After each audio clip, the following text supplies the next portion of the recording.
बिस्मिल्लाहिर्रहमानिर्रहीम। अस्सलाम वालेकुम। मेरा नाम मोहम्मद वसीम अनवर है और मेरा ताल्लुक लाहौर पाकिस्तान से है और मैं ऑन पैसिव का प्राउड फाउंडर हूँ। और जैसा कि आपको पता है, रमज़ानुल मुबारक में हम वेबिनार कंडक्ट नहीं कर रहे रमज़ान की वजह से, बट हमने इंटरव्यूज़ का जो सिलसिला शुरू किया है। आज जिस पर्सनालिटी का हम इंटरव्यू करने जा रहे हैं वो बहुत फेमस हैं और मुझे पर्सनली बहुत पसंद है। और इनकी एक वजह है कि उनकी बारीक बीनी, वो जिस तरह इंटरनेशनल हर वेबिनार में नज़र आते हैं, हर चीज़ को पॉइंट आउट करते हैं। और उनका जो क्वेश्चन जो भी करते हैं मिस्टर ऐश मुफारे से, तो बहुत वैलिड क्वेश्चन होता है और नॉलेजेबल होता है हमारे लिए। उसके बाद वो हमें इंफॉर्मेशन शेयर भी करते हैं उर्दू हिंदी लैंग्वेज में। तो मैं इनवाइट करना चाहूँगा मिस्टर नीरज दलवी को। अस्सलाम वालेकुम, वेलकम नीरज जी। अस्सलाम वालेकुम, कैसे हैं आप? फैंटास्टिक, बहुत अच्छा लग रहा है। वासिम जी, आप कैसे हो? पाकिस्तान नमस्कार, कैसे है सब? Everyone fine. सभी फाउंडर्स को नमस्कार नीरज से। जी जी। और पाकिस्तानी आपको बहुत प्यार करते हैं, मोहब्बत करते हैं। और वाओ। जब जब मैंने उन्हें बताया कि मैं नीरज जी का इंटरव्यू करने जा रहा हूं, तो उन्होंने कहा ये क्वेश्चन कीजिए। देखो, ये उनकी मोहब्बत है। आज हम जो आपसे इंटरव्यू करेंगे, कुछ आपके बारे में पूछेंगे, कुछ ऑन पैसिव के बारे में पूछेंगे और कुछ क्वेश्चन फाउंडर्स के होंगे। और कैजुअली हम इस इंटरव्यू को लेंगे और स्पेशली जो इवेंट हुआ उसका लास्ट में भी डिस्कस करेंगे और आपकी फीलिंग्स और आपकी। आज कोई स्पेशल कोई नोट पैड वाला सिलसिला नहीं होगा। और तो सबसे पहले तो ये बताइए कि मैं चाहता हूँ कि इससे पहले हम ऑन पैसिव की तरफ आए, आप अपने बारे में कुछ बताइए कि आप कहाँ से बिलोंग करते हैं इंडिया में और क्या करते हैं, तो ये बताइए प्लीज। नमस्कार नमस्कार लोगों, मेरा नाम है नीरज दलवी। मैं हूँ मुंबई से। मुंबई मुंबई के आउटस्कर्ट्स पे, यानी जस्ट आउटस्कर्ट, मुंबई के जस्ट बाहर एक शहर है थाना करके, और वहां से मैं बिलोंग करता हूँ।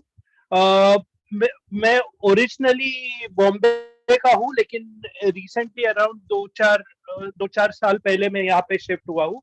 और मेरी एक ओल्डर सिस्टर है, मैरिड टू ए डॉक्टर।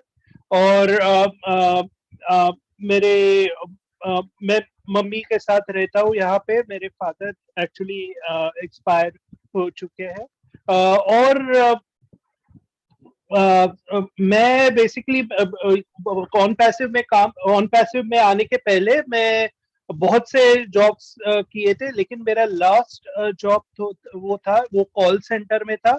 और कॉल सेंटर में मेरे को एक्चुअली अमेरिकन क्लाइंट्स को या जो भी फॉरेनर्स है उनको मैं सपोर्ट देता था, कस्टमर सपोर्ट। इसलिए कभी कभी लोगों को लगता है नीरज आपका इंग्लिश बहुत अच्छा है, तो मैं एक्चुअली उससे यूज टू हूँ। और रात का भी, यानी रात का शिफ्ट रहता था, तो रात को जागने की भी आदत है। तो ये मेरा सीक्रेट है। अगर मेरे को कोई पूछता है कि आप रात को वेबिनार्स कैसे अटेंड कर रहे हो, तो वसीम जी आज मैंने आपको मेरा सीक्रेट बताया। जी जी, बिल्कुल बिल्कुल जबरदस्त। और मुझे जो आपकी जो एक बात एज ए फाउंडर पसंद है कि आपकी डेडिकेशन और आप जिस तरह ऑन पैसिव को सीरियसली लेते हैं और टू द पॉइंट चीज की तरफ जाते हैं। और मैं देख रहा होता हूँ कि वहां पर जो इंटरनेशनल वेबिनार में जो लोग होते हैं वो क्वेश्चन नहीं कर पाते जो उन्हें करने चाहिए। मिस्टर ऐश मुफारे से उस टाइम को, उस पीरियड को यूटिलाइज करना चाहिए। लेकिन आप अगर 1 मिनट या 2 मिनट भी बात करते हैं, आपका क्वेश्चन काफी वैलिड होता है। और वो क्वेश्चन होता है जो हम जानना चाह रहे होते हैं। तो इसलिए मैं आपको कंग्रेचुलेट करता हूं और थैंक यू अदा करता हूं कि आप हमारे लिए इतना स्टेप लेते हैं। और नेक्स्ट फिर आप टीम चैंपियन के वेबिनार हो या कहीं भी हो, आप अपडेट भी देते हैं हिंदी जबान में।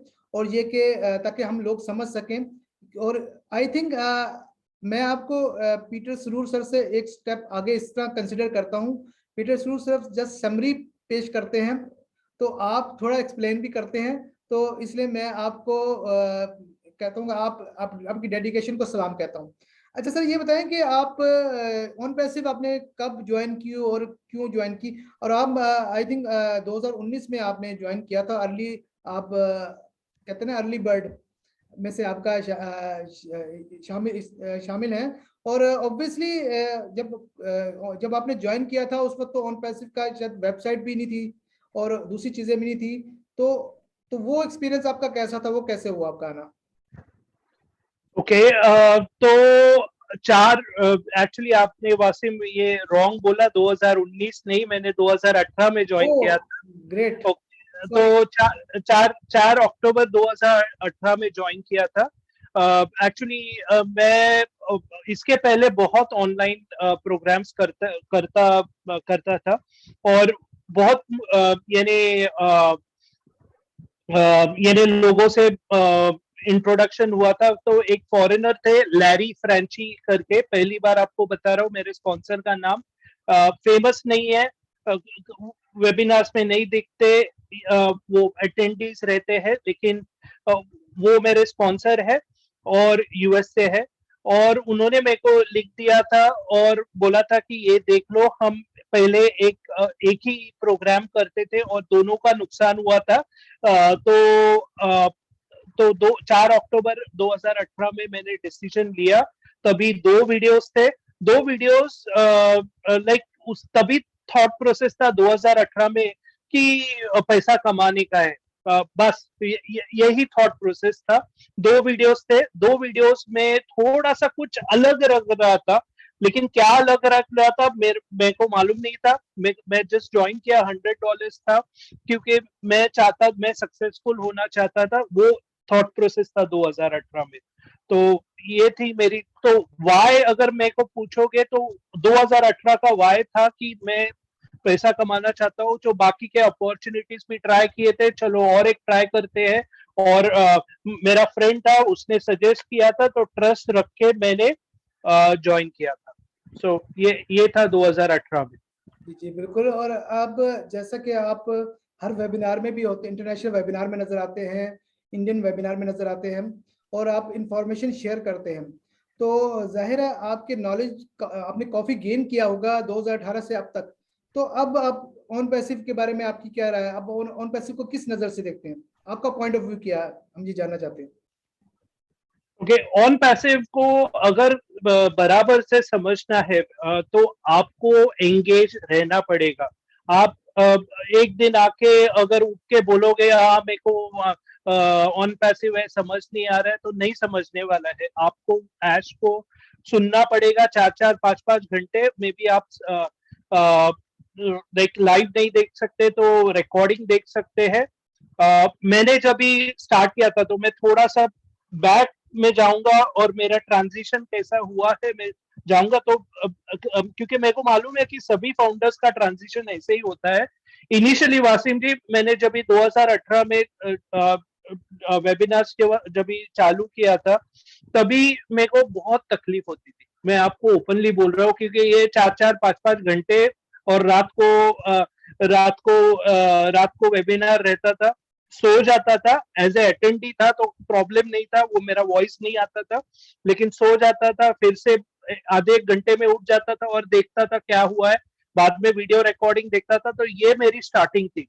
लेकिन जब तभी मैं बाद में मेरे को रियलाइज हुआ कि ये आदमी अगर कंटिन्यूअसली अगर इतना 4-4 5-5 घंटा वेबिनार कर रहा है, तो कुछ ना कुछ तो होगा। तो मैं तो रियलाइज हुआ कि ये उनकी पैशन है, वो सचमुच में यानी बहुत अच्छे इंटेंशंस है उनके, और वो कुछ करना चाहते हैं। तो तभी से मेरा वो लाइट बल्ब क्लिक हो गया, और तभी से मैं यानी बहुत एक्टिवली सुनता हूँ, अंडरस्टैंड करता हूँ। तो ऑन पैसिव बहुत बहुत बड़ा है। जब भी 2018 में स्टार्ट हुआ था, जुलाई में चालू हुआ था न, ऐश ने भी नहीं सोचा था कि इतना आगे जाएगा। तो वो सिर्फ डिजिटल मार्केटिंग करना चाहते थे, थोड़े से प्रोडक्ट्स लाके स्टार्ट करके करना चाहते थे। लेकिन ये बुर्ज खलीफा में ऑफिस और बाकी सब जो हम बात करेंगे आगे, लेकिन वो कभी भी नहीं था पिक्चर में। तो जो विजन है ना, वो इनिशियली बहुत छोटा था और आगे आगे बढ़ता गया। तो अभी विजन बहुत बड़ा है, और definitely definitely founders, please please please, अगर आपको विजन नहीं समझ में आ रहा है तो नो प्रॉब्लम, उसके लिए सॉल्यूशन एक ही है कि आप आज एंगेज रहिए, जितना आप वेबिनार सुनेंगे उतना आपको समझ में आ जाएगा। और जैसा मेरा लाइट बल्ब क्लिक हुआ, आपका भी होगा, किसी का बहुत अर्ली होता है, किसी का लेट होता है, लेकिन जब भी आपको वो लाइट बल्ब क्लिक होगा आपको पूरा पिक्चर समझ में आ जाएगा। थैंक यू वासिम जी। जी जी बिल्कुल, थैंक यू वेरी मच। और बिल्कुल आपने सही बात की कि हमें अगर आप मेरी एग्जांपल भी लें तो मुझे भी इतना नॉलेज इसी तरह गेन हुआ कि मैंने वेबिनार्स अटेंड किए, और आपको एक वेबिनार में आप नहीं समझ सकते, आपको कंटिन्यू, कहते हैं ना, आपका कनेक्शन होना चाहिए, आपका कंटिन्यूटी होनी चाहिए, देन फिर आप अगर बीच में मिस कर दिया तो आप चीजें मिस कर जाते हैं। तो क्योंकि हमारे पास कई ऐसे फाउंडर्स हैं जो ऐसा क्वेश्चन कर जाते हैं जो कि हम समझते हैं कि इनको ये क्वेश्चन नहीं करना चाहिए, उसकी वजह ये होती है कि वो उनको नॉलेज नहीं होता। अच्छा नीरज जी, ये बताइए कि जब हम ऑन पैसिव की ऑन पैसिव को डिफाइन करते हैं, हम एक तो ये कहते हैं ये एक आईटी कंपनी है और एआई कंपनी है और दिस इज नॉट एमएलएम। क्या आप ये तीनों चीजों को एक्सप्लेन कर सकते हैं? अगर ये एमएलएम नहीं है तो इसका हमें क्या बेनिफिट है, तो हम ये क्यों डिफाइन करते हैं कि एमएलएम है? जी, एमएलएम नहीं है जी। एमएलएम में क्या होता है कि जनरली आप अगर एमएलएम को देखें तो मैं फ्रैंकली बोलूं तो मैंने ज्यादा एमएलएम किए नहीं है, लेकिन मैं तो एमएलएम बताऊंगा कि क्या होता है। कि एमएलएम में आप रिक्रूटिंग में कितने आदमी लाते हो उस पे ज्यादा फोकस रहता है, बहुत डिपेंड करता है उसके ऊपर। ऑन पैसिव वैसे नहीं है, यहाँ पे क्लियरली बोला जाता है कि आपको अगर रिक्रूटिंग की जरूरत नहीं है। ये मेजर डिफरेंस है। दूसरा, एमएलएम में अगर आप एक एमएलएम कर रहे हो तो दूसरे एमएलएम को प्रमोट नहीं कर सकते। यहाँ पे ऐसे नहीं है। ऑन पैसिव में आप अपने प्रोडक्ट्स प्रमोट करो, आपको प्रोडक्ट करो, और ये बहुत बड़ी चीज है। हमें हीरो बनाया जा रहा है, ना कि onpassive.com को। तो ये बहुत बड़ी चीज है। तो ये दो डिफरेंसेस है, मेजर डिफरेंसेस है एमएलएम। आई थिंक आपको भी मालूम रहेंगे और भी डिफरेंसेस। या बिल्कुल बिल्कुल। और एआई के बारे में बताइए कि आईटी कंपनी क्या होती है, जो लोग नहीं जानते, क्योंकि यहाँ पर मैंने एक बात नोट की है, बहुत सारे फाउंडर्स ऐसे हैं जिसको जो कि जीरो से स्टार्ट कर रहे हैं, और हम काफी बातें हम ये समझ रहे होते हैं कि हमें अगर समझ आ रही है तो दूसरा भी समझ रहा है। तो ये मैं क्वेश्चन कर रहा हूँ उनके लिए कर रहा हूँ, क्योंकि बहुत सारे लोग छोटे छोटे क्वेश्चन करते हैं, मैं चाहता हूँ वो आपके जरिए वो क्लियर हो। ये एआई क्या होती है, आर्टिफिशियल इंटेलिजेंस, और आईटी कंपनी क्या होती है? जी आईटी कंपनी क्या होती है, यानी उनके उसके लिए सिंपल एग्जांपल है गूगल, फेसबुक, ट्विटर, ये सब आईटी कंपनीज होती है, यानी टेक्नोलॉजी में डील करने वाली कंपनीज। तो ऑन पैसिव भी आईटी कंपनी है जो एआई रिलेटेड प्रोडक्ट्स में डील कर रही है। तो एआई क्या है? एआई भी टेक्नोलॉजी है, लेटेस्ट टेक्नोलॉजी है, और आजकल का लेटेस्ट ट्रेंड है। एआई को मैं टेक्निकली तो नहीं बता पाऊंगा, लेकिन सिंपल एग्जांपल्स के साथ आपको शेयर करूंगा कि एआई क्या होता है। कि फॉर एग्जांपल सबके पास अभी तो नेटफ्लिक्स होता है। आप एक नेटफ्लिक्स पे पिक्चर देखते हो तो वो आपका यानी आपकी लाइकिंग क्या है वो नेटफ्लिक्स रिकॉर्ड करता है, और आपको प्रेफरेंसेस आगे के मूवीज देखने के प्रेफरेंसेस बेस्ड ऑन दैट वो बताता है। तो ये होता है एआई, जो यानी डेटा है उसको स्टडी करता है और स्टडी करके बताता है। या फॉर एग्जांपल अगर कोई ट्रेडिंग कर रहा है शेयर्स का या क्रिप्टो का, तो वो यानी वो हम अगर ट्रेडिंग करते हैं तो बहुत इमोशंस होते हैं, और इमोशनल डिसीजंस यानी बहुत यानी नुकसान करते हैं। तो एआई क्या होता है, वो इमोशन निकाल देता है, अल्गोरिदम्स रहते हैं, और वो ट्रेडिंग करता है। जस्ट एग्जांपल्स दे रहा हूं। तो एआई बेसिकली वही है, लेटेस्ट टेक्नोलॉजी है। यहाँ पे ह्यूमंस के जो रिपीटेटिव टास्क है उसको रिप्लेस किया गया है, और ह्यूमंस अपने बाकी के लाइफ को एंजॉय कर सकते हैं। यानी हम कह सकते हैं कि हम रोबोट्स को ह्यूमन यानी ब्रेन दे देते हैं, ह्यूमन माइंड दे देते हैं कि वो और जो हम इंफॉर्मेशन देते हैं वो उसके अकॉर्डिंग काम करता है। बराबर, ठीक हो गया। Thank you very much. अच्छा सर, ये बताएं कि अगर हम ऑन पैसिव की प्रोडक्ट्स की बात करें तो अभी बहुत सारे ऐसे लोग हैं, जब हम डिजिटल प्रोडक्ट्स, डिजिटल टूल्स की भी बात करते हैं, वो कंफ्यूज हो जाते हैं, ये क्या भला है, हमें क्या मिलने वाला है। तो मुझे थोड़ा सा ये बताइए, स्टार्ट में हम डिजिटल मार्केटिंग टूल की बात करते थे जब ऑन पैसिव स्टार्ट हुई थी 2018 में, जब आपने ज्वाइन किया था। तो बाद में डिजिटल प्रोडक्ट्स की बात होने लगी और इंटरनेट की तमाम डिजिटल प्रोडक्ट्स। तो इसमें क्या डिफरेंस हुआ और हमें हमें क्या फायदा हुआ? क्या हम वो पहले वाली डिजिटल मार्केटिंग रखते हैं या अब डिजिटल प्रोडक्ट्स? मैं चाहता हूँ कि आप डिजिटल प्रोडक्ट्स को एक्सप्लेन कर दें, ये क्या चीज़ होती है और डिजिटल डिजिटल मार्केटिंग टूल क्या होते हैं। जी ओके, डिजिटल प्रोडक्ट्स और डिजिटल मार्केटिंग में मेरे को लगता नहीं कि ज्यादा कोई डिफरेंस है।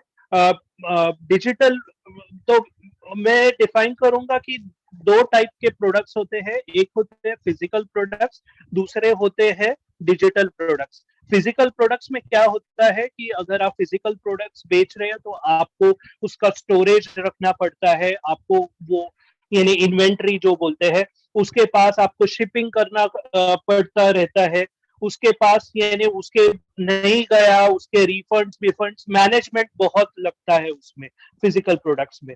लेकिन डिजिटल क्या होता है, फॉर एग्जांपल अभी हमारा जूम जूम जो है वो एक डिजिटल प्रोडक्ट है। आप डाउनलोड कीजिए, हमारी वेबसाइट से डाउनलोड कीजिए, इंस्टॉल करो और यूज करो, सिंपल।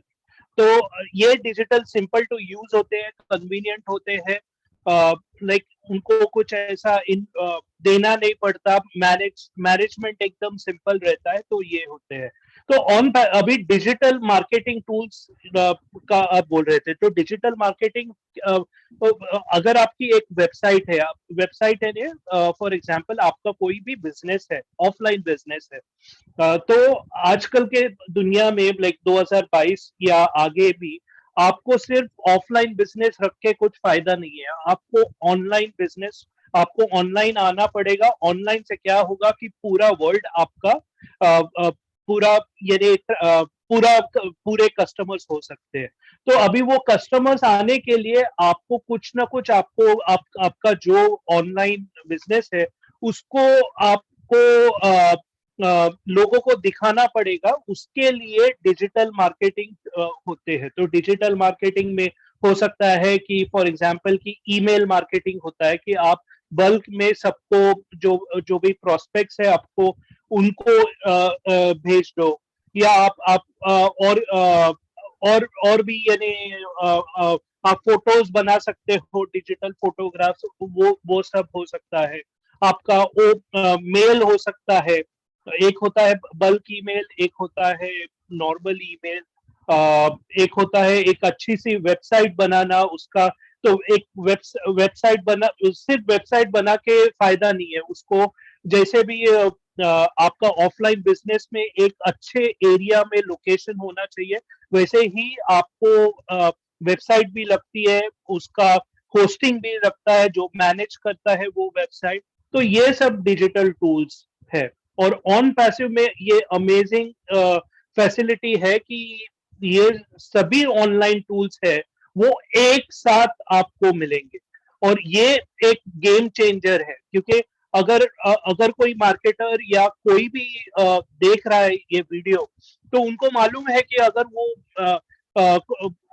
अगर वो वेबसाइट बनाना चाहते हैं तो ये वेबसाइट को जाके उनको सब्सक्रिप्शन लेना पड़ेगा, बाद में होस्टिंग का उनको लेना पड़ेगा, तीसरे जगह बल्क ईमेल का लेना पड़ेगा। ऑन पैसिव क्या कर रहा है कि सबको एक साथ ला रहा है, और ये एक गेम चेंजर। जी बिल्कुल जबरदस्त। नीरज जी, यानी आपके कहने का मकसद ये है, डिजिटल प्रोडक्ट्स यानी इंटरनेट की तमाम जो डिजिटल प्रोडक्ट्स हैं वह कहलाती हैं, जो सॉफ्टवेयर हैं, और डिजिटल मार्केटिंग टूल उस तमाम डिजिटल प्रोडक्ट्स का एक छोटा सा हिस्सा है, जो कि हम ऑफलाइन बिजनेस को जब ऑनलाइन करते हैं वहाँ यूज होता है। ठीक हो गया बराबर। तो यानी हम पहले जब स्टार्ट में हमें एक छोटी सी चीज दी जा रही थी और $97 में हम पे कर रहे थे। और ये एक अच्छी बात है ऑन पैसिव की कि मिस्टर ऐश मुफारे की, उन्होंने हम पर बर्डन नहीं डाला।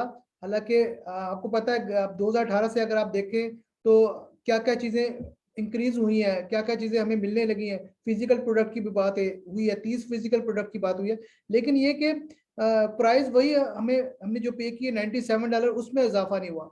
आई थिंक ये एक अप्रिशिएट करने वाली बात है। और यहाँ से मिस्टर ऐश मुफारा के विजन का भी पता चलता है। वो आम आदमी के बारे में सोचते हैं, उन पर ज्यादा बर्डन नहीं डालना चाहते, वो कोई बिजनेस नहीं करना चाहते, वो ह्यूमैनिटी की बात करते हैं, म्यूचुअल बेनिफिट की बात करते हैं। अच्छा, ये एक क्वेश्चन है जो मेरी एक टीम में से किसी ने किया था, मैंने उन्हें रिप्लाई तो दे दिया था, मैं चाहता हूँ उसका आप जवाब दें। तो ऐसे में एक लोग वो क्वेश्चन करते हैं जो कि आईटी के नहीं होते, जो सिर्फ अपेरेंटली चीजों को देख रहे होते हैं और बैकएंड पे उनको चीजों का इतना आइडिया नहीं होता। तो एक क्वेश्चन किसी ने किया है मेरी टीम मेंबर ने कि ऑलरेडी अगर गूगल में 50 60 70 प्रोडक्ट हैं जो कि फ्री में मिल रही हैं, तो हम तो लोग ऑन पैसिव क्यों खरीदेंगे? तो क्या क्या रीजन होगी कि ऑन पैसिव लोग खरीदेंगे जबकि उन्हें फ्री में ये चीजें मिल रही है? तो उनका मैंने डिफरेंस तो बता दिया था, लेकिन मैं चाहता हूँ आप इसके बारे में एक्सप्लेन करें कि क्या डिफरेंस है उन प्रोडक्ट में और ऑन पैसिव की प्रोडक्ट में, और कैसे क्या उसमें इजाफी चीज है, क्या बेनिफिट है उसमें? जी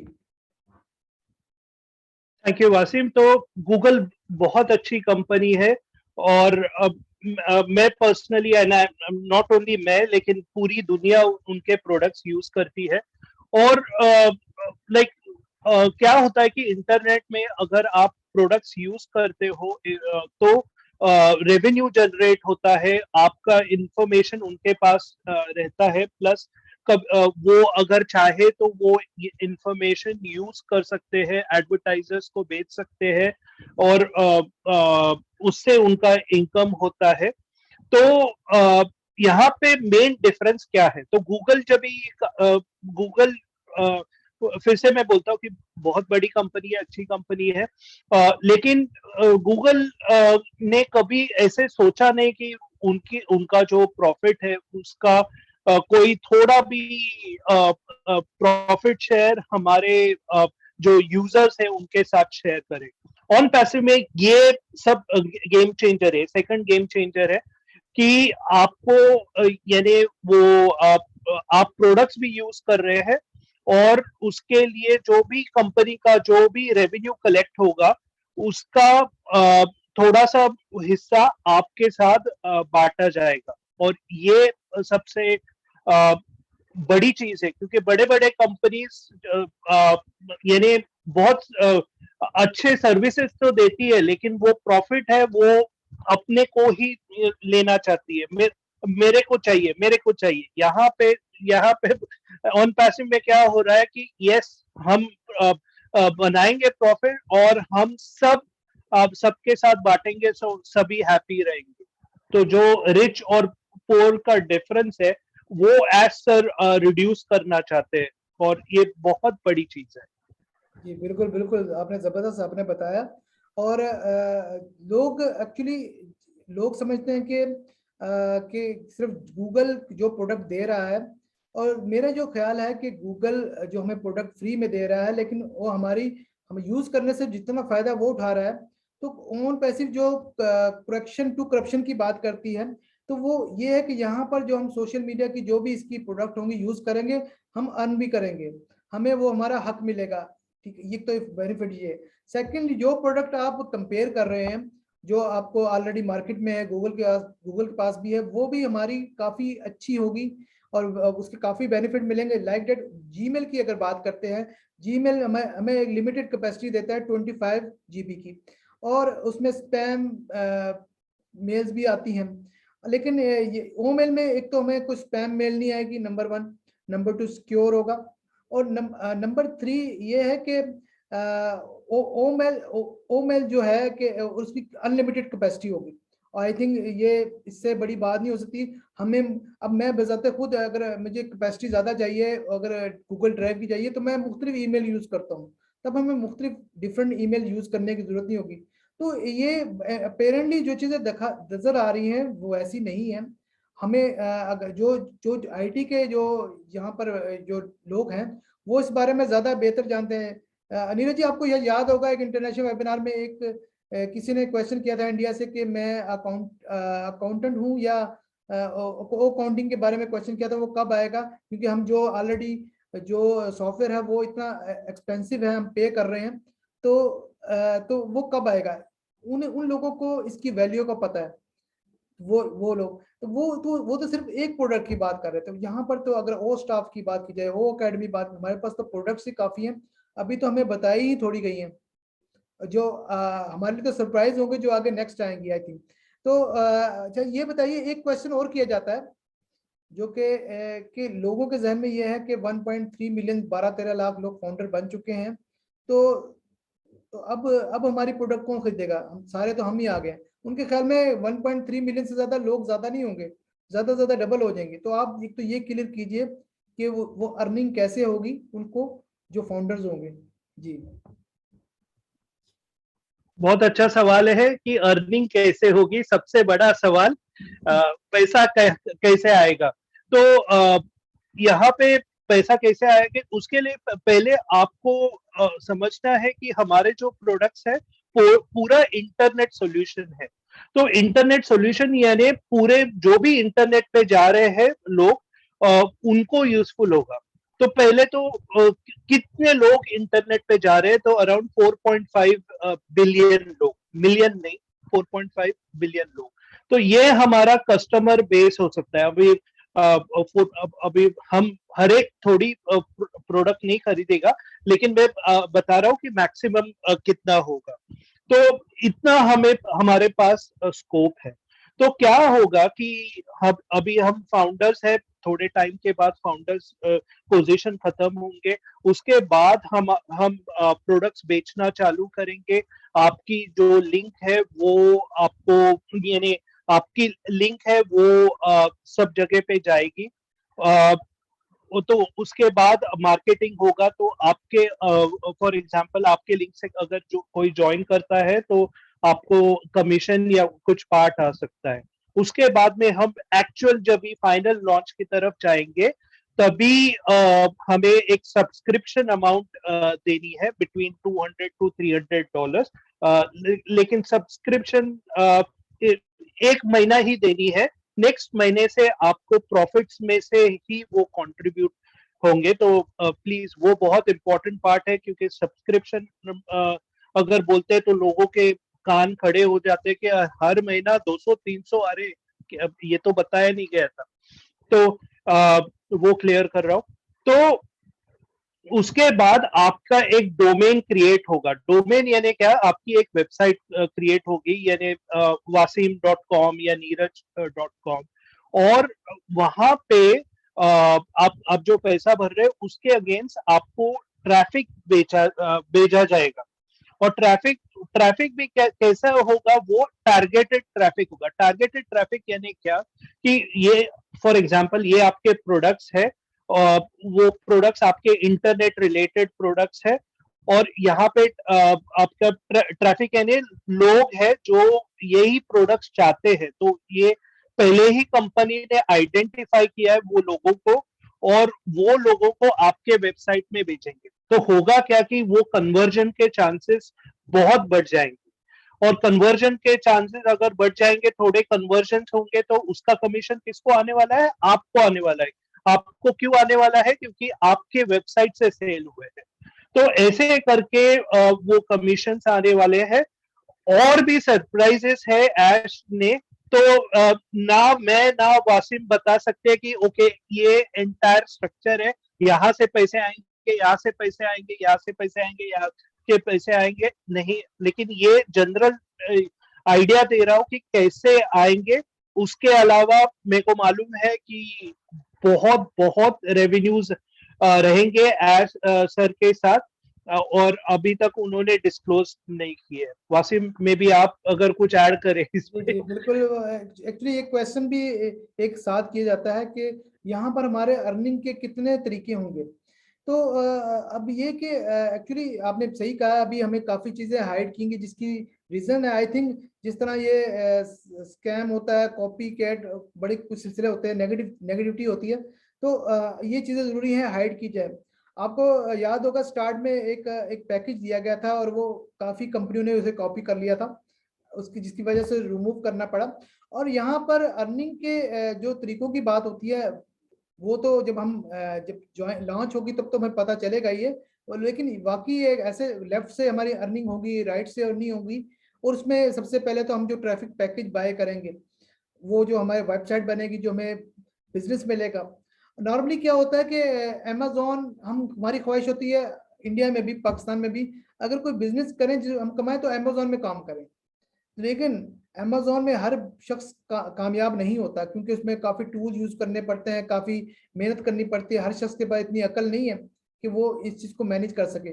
बट यहाँ पर अगर अमेजोन वाला काम अगर ये ऑन पैसिव करे, रोबोट्स करे, तो इससे बेहतर क्या बात हो सकती है। बल्कि हमारे पास बल्कि एक प्रोडक्ट आप एक जो मिस्टर ऐश ने ओ कॉमर्स की बात की थी, वो तो लाइक डेट अमेजोन ही है हमारी। वो तो जब ये चीजें जब आएंगी तो हमें पता चलेगा इसके कितने बेनिफिट हैं, क्या क्या चीजें हैं। तो इसके अलावा हमें स्पिल ओवर आएगा, जो ट्रिपल एंट्री बोनस, जो इस तरह की बातें की हैं, और जिसको नो डाउट अभी एक्सप्लेन नहीं किया गया, लेकिन ये है कि हमें फिर बड़े बड़े ब्रांड मर्ज हो गए, क्योंकि हमारे जो जो हम प्रोडक्ट का पैकेज होगा वो इतना सस्ता होगा, जो मार्केट में अवेलेबल जो प्रोडक्ट होंगी बहुत महंगी होंगी, तो बड़े बड़े ब्रांड खुद मर्ज होंगे और 1% फाउंडर होंगे, 99% कस्टमर्स, जैसा कि उन्होंने बताया था, फाउंडर्स को ही बेनिफिट होंगे। अक्सर लोग क्वेश्चन करते हैं ना कि हम कस्टमर क्यों ना मान जाए, लेकिन फाउंडर को जो बेनिफिट होगा तो वो तो आई थिंक किसी को भी नहीं होगा। और यानी कि जो ट्रैफिक हमें ज़्यादा मिलेगी, हमें जो भी प्रोडक्ट नहीं आएगी हमें टेस्ट करने की नहीं मिलेगी। इसके अलावा और बहुत सारे एडवांटेज होंगे जो कि फाउंडर को मिलते हैं। और आप ये देखेंगे काफ़ी चीज़ों के रेवेन्यू, जैसे आपने बात की, उसका हमें हमें शेयर मिलेगा। तो यानी ये कि हमें फाउंडर का जो बेनिफिट है वो जो हमें बताया गया उससे कहीं ज़्यादा हमें मिलने वाला है। बराबर मैं सही कह रहा हूँ नीरज जी? डेफिनेटली आप परफेक्ट हो। मैं सभी लोगों को बताना चाहूंगा कि मैं और पुष्पिंदर बहुत बातें करते थे कि ओके, इस यहाँ से भी रेवेन्यू आ सकता है, इससे का कितना आ सकता है।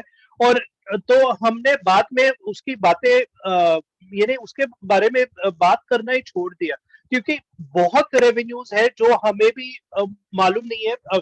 क्योंकि ऐश एक 20 साल से मार्केटिंग कर रहे हैं, तो उनको मालूम है कहाँ से बेस्ट इनकम जनरेट हो सकती है। तो मैं फाउंडर्स को या सभी जो ये वीडियो देख रहे हैं उनको बताना चाहूंगा, हाँ मेरे को पता है कि आपके जो पहले जो भी बिजनेस किए हैं वहां पे एक टिपिकल एक कॉम प्लान होता था, वहां पे आपको अंदाजा आता था कि कितना होगा क्या होगा। लेकिन आपको प्लीज प्लीज प्लीज समझना है कि ये एक डिसरप्टिव बिजनेस है। यहाँ पे जो पहली चीज है उसको पूरा चेंज कर रहे हैं, और उसमें तो चेंज कर रहे हैं तो डेफिनेटली हमें थोड़ा चेंजेस एक्सेप्ट करना पड़ेगा। स्पेशली ये कॉम्पेंसेशन प्लान है, आपके मन से वो निकाल दीजिए कि मेरे को कितना आएगा, डेफिनेटली आपको अच्छा आएगा। और जितना मैं ऐश को जानता हूँ और वासिफ जी भी जानते हैं, 2018 से ऑब्जर्व किया है, लोगों के बारे में सोचते हैं, तो डेफिनेटली ज्यादा से ज्यादा आपको रिटर्न यानी देंगे। इतना ही मैं बताना चाहता हूँ। Thank you. जी बिल्कुल बिल्कुल सही आपने बात की। और बाकी आपने बिल्कुल सही बात की। शुरू में मैं भी इन चीज़ों पे गौर करता था, लेकिन जब मुझे जब पता चला ये तो मेरी एक्सपेक्टेशन से कहीं ज़्यादा है, तो मैंने सोचा तो क्यों ना यहाँ से फोकस हटाकर उन प्रोडक्ट की तरफ फोकस किया जाए, उसके बारे में नॉलेज दिया जाए कि क्या है और इसको हम कैसे यूटिलाइज कर सकते हैं, कैसे बेनिफिट ले सकते हैं। तो अभी मैं यहाँ पर हमारे वेबिनार्स में, आपको पता है कि हम इस चीज़ को एक्सप्लोर कर रहे हैं। यही रीज़न थी, आपने जो आप भी हमारे वेबिनार में आए थे, how one passive can improve health department. हमने वेबिनार कंडक्ट किया कि हेल्थ, क्योंकि ऑन पैसिव नो डाउट हर डिपार्टमेंट को इफेक्ट करने वाली है, तो हमें हर डिपार्टमेंट को एक्सप्लोर करना है कि कैसे ऑन पैसिव के जरिए डिफरेंट डिपार्टमेंट को एक्सप्लोर किया जा सकता है। तो इन फ्यूचर में हम कोई मजीद डिपार्टमेंट के बारे में भी बात करेंगे। अच्छा नीरज जी, एक जो कन्फ्यूजन जो अक्सर लोगों को होती है, क्योंकि आपको पता है इंडिया में भी पाकिस्तान में भी मेजॉरिटी जो फाउंडर्स हैं वो अनपढ़ हैं, पढ़े लिखे नहीं है, आईटी से रेलिवेंट नहीं है, तो वो चीज़ें नहीं देख पाते। जिस तरह हम ओ फाउंडर ओपन करके हम ओ मेल चेक करते हैं या ओ नेटवर्क चेक करते हैं, क्या यहाँ पे नॉन आईटी पर्सन भी कमाएगा? क्या इसकी अर्निंग इफेक्ट होगी, या जिस सिर्फ जो पढ़े लिखे आईटी जो रेलिवेंट लोग ही इसमें कमा सकेंगे? थोड़ा सा ये कंफ्यूजन दूर कर दीजिए। डेफिनेटली यहाँ पे हमारा अगर आपने मोटो है कि we are in it to win it, यानी यहाँ पे जो भी आएगा वो जीतेगा, जो भी आएगा सक्सीड होगा। तो डोंट वरी, आप आईटी हो, आप नॉन आईटी हो, आप घर पे बैठे हो, आप हाउसवाइफ हो या कुछ भी कर रहे हो, आप सक्सेसफुल होंगे। सिर्फ मैं चाहता हूँ कि आप आए और सीखे, कि वेबिनार्स में रहे, अपडेटेड रहे। ऐसा ना हो कि आप आए और 6 महीने के बाद एकदम ओपन करें और बाद में आपको समझे कि आपका ये चालू नहीं है, वो चालू नहीं है। तो मैं चाहता हूँ कि अगर आप यहाँ पे ज्वाइन हुए हैं तो ये आपका बिजनेस है, आपको ये अपना बिजनेस ट्रीट करना है और एंगेज रहना है। हम ऑलवेज है हेल्प करने के लिए। और डेफिनेटली आपके सवाल को मैं फिर से आंसर करूंगा, यहाँ पे सिर्फ आईटी वाले लोग नहीं है, नॉन आईटी वाले भी कमा सकते हैं, सबके लिए ऑन पैसिव है। सिर्फ उन्हें एक दो चीजें मेरे हिसाब से होनी चाहिए। नंबर वन, आपको मैं फिर से बता रहा हूँ कि ये जो बिजनेस है वो एक नया बिजनेस है, उसके लिए एक नई थिंकिंग चाहिए। आप ये बिजनेस पहले वाले बिजनेस आप करते थे उसके साथ कंपेयर करोगे तो आपका पेशेंस लूज हो सकता है। तो इसके लिए पेशेंस चाहिए, इसके लिए विजन चाहिए, इसके लिए आपको यानी लाइक अवेयरनेस चाहिए, कॉमन सेंस चाहिए कि आप आर्टिफिशियल इंटेलिजेंस आजकल की लेटेस्ट टेक्नोलॉजी है, तो डेफिनेटली सबको आना चाहिए। थैंक यू जी, थैंक यू वेरी मच। आपने बहुत वेल एक्सप्लेन किया। और लोग जब हम आईटी की बात करते हैं, जब हम किसी प्रोडक्ट की बात करते हैं, इसको डिटेल में जाते हैं, तो वो तो नॉन आईटी पर्सन कंफ्यूज हो जाता है, मुझे तो इन चीज़ों का नहीं पता, क्या मुझे बेनिफिट होगा? तो ये बताना बहुत ज़रूरी था उन लोगों के लिए, क्योंकि वो लोग वेबिनार भी अटेंड नहीं कर पाते अपनी तालीम की वजह से। तो उनके लिए ये क्वेश्चन था। अच्छा, एक कंफ्यूजन और है जो लोगों को होती है, लेकिन मेरे ख्याल में वो सवाल ही गलत है कि ऑन पैसिव इतना लेट क्यों लॉन्च हो रही है, या इसका इतना टाइम क्यों लग रहा है? और आई थिंक आप इसके बारे में अच्छी तरह एक्सप्लेन कर सकते हैं बेहतर। देखो, कोई भी बिजनेस स्टार्ट होता है वो ऐसा नहीं होता है कि चलो मैंने आज स्टार्ट किया, कल मेरा कंप्लीट होगा। उसमें चैलेंजेस आते हैं और अलग अलग तरह के चैलेंजेस आते हैं। सभी चैलेंजेस में आपके लाइक मेरे को थोड़े मालूम है चैलेंजेस की एज सर को क्या फेस हुए, लेकिन सब चैलेंजेस में आपको बता नहीं सकता। तो आपको समझना है कि एक पहले तो ये बिजनेस है, ये ना किसने बनाया है। एज सर ने डिसाइड किया है कि वो बनाएंगे। तो डेफिनेटली कुछ अगर हटके होता है, सच्चा बिजनेस होता है, तो उसके लिए डेफिनेटली टाइम जाता है। उसमें कभी कभी डिसीजंस ऐसा नहीं है कि चलो परफेक्ट डिसीजंस लिए और बिजनेस सेटअप हुआ, नहीं, ऐसे कभी भी नहीं होता। अगर ऐसा हुआ तो आई थिंक सभी बिजनेस सक्सेसफुल होंगे। आपको तो मालूम है कि कितने स्टार्टअप्स आते हैं और कितने फेल होते हैं। तो वही है कि आप जब भी बिजनेस स्टार्ट करते हो उसमें चैलेंजेस आएंगे, तरह तरह के चैलेंजेस आएंगे, उसको ओवरकम करना पड़ता रहता है। लेकिन बहुत से बिजनेसेस उसमें ही फेल होते हैं। तो जो ओवरकम करते हैं उसके पास ओवरकम करने के बाद वो ये नेक्स्ट लेवल पे जाता है। प्लस उसके उसके साथ अभी आप ऐड करो कि ये बिजनेस 2018 से स्टार्ट हुआ है। आपको मालूम है कि पूरे पूरे दुनिया में कैसे तरह के क्या बिजनेसेस को इम्पैक्ट हुआ था कोविड के वजह से।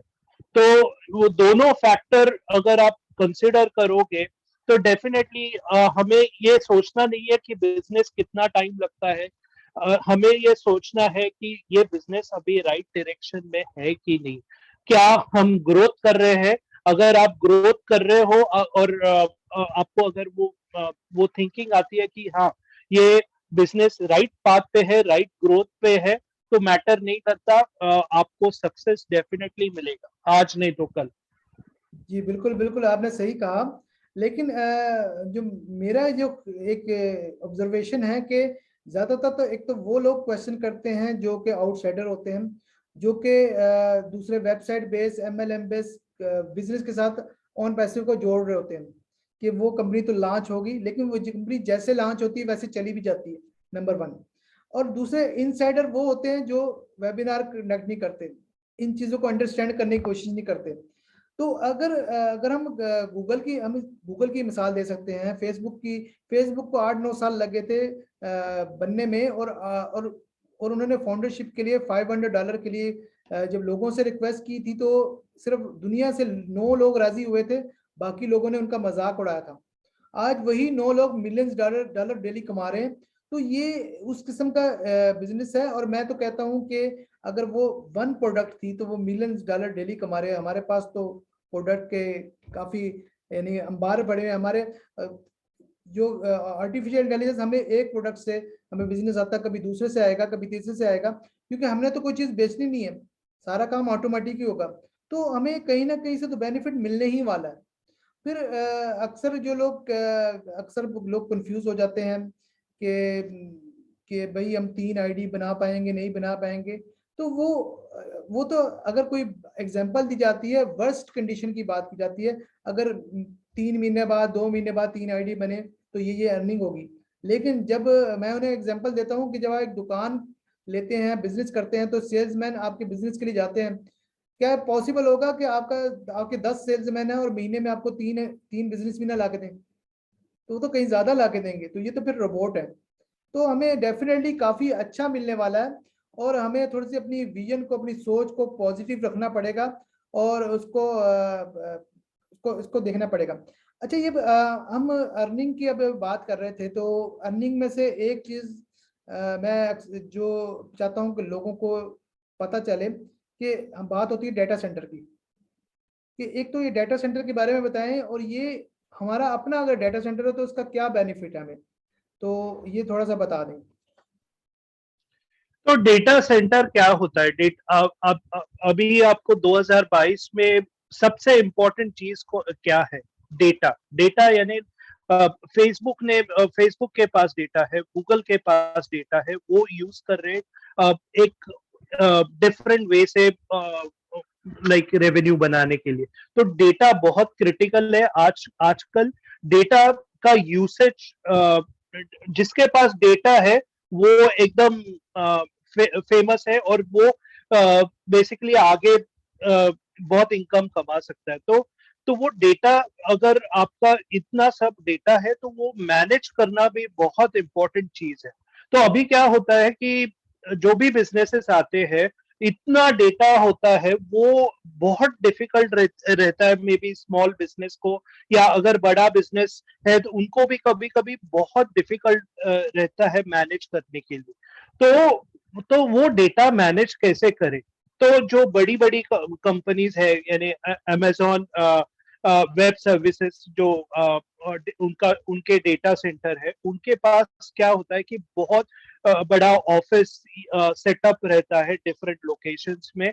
वहां पे सर्वर्स रहते हैं, जहां पे बड़े बड़े सर्वर्स रहते हैं, जहां पे डेटा मेंटेन होता है, और वो कॉन्ट्रैक्ट्स देते हैं, कॉन्ट्रैक्ट्स करते हैं ये कंपनीज के साथ कि हम आपका डेटा क्लाउड पे, आपने बहुत बार सुना रहेगा कि क्लाउड कंप्यूटिंग। तो बेसिकली क्या होता है कि वो डेटा सेंटर में, आप उनके डेटा सेंटर में उनका डेटा स्टोर करते हैं, और उसके लिए ये जो कंपनी है जो अफोर्ड नहीं कर सकती, उनको एक हैवी, बहुत हैवी प्राइस भरनी पड़ती रहती है ऑन ए मंथली बेसिस, या जो भी कॉन्ट्रैक्ट में लिखा है। तो अभी हो क्या रहा है कि हम यहाँ पे ऑन पैसिव में हम लाइक हमारा डेटा सेंटर कर रहे हैं। उससे एडवांटेजेस क्या है? नंबर वन एडवांटेजेस, यानी हमारा खुद का डेटा सेंटर रहेगा तो कंट्रोल भी हमारे पास रहेगा।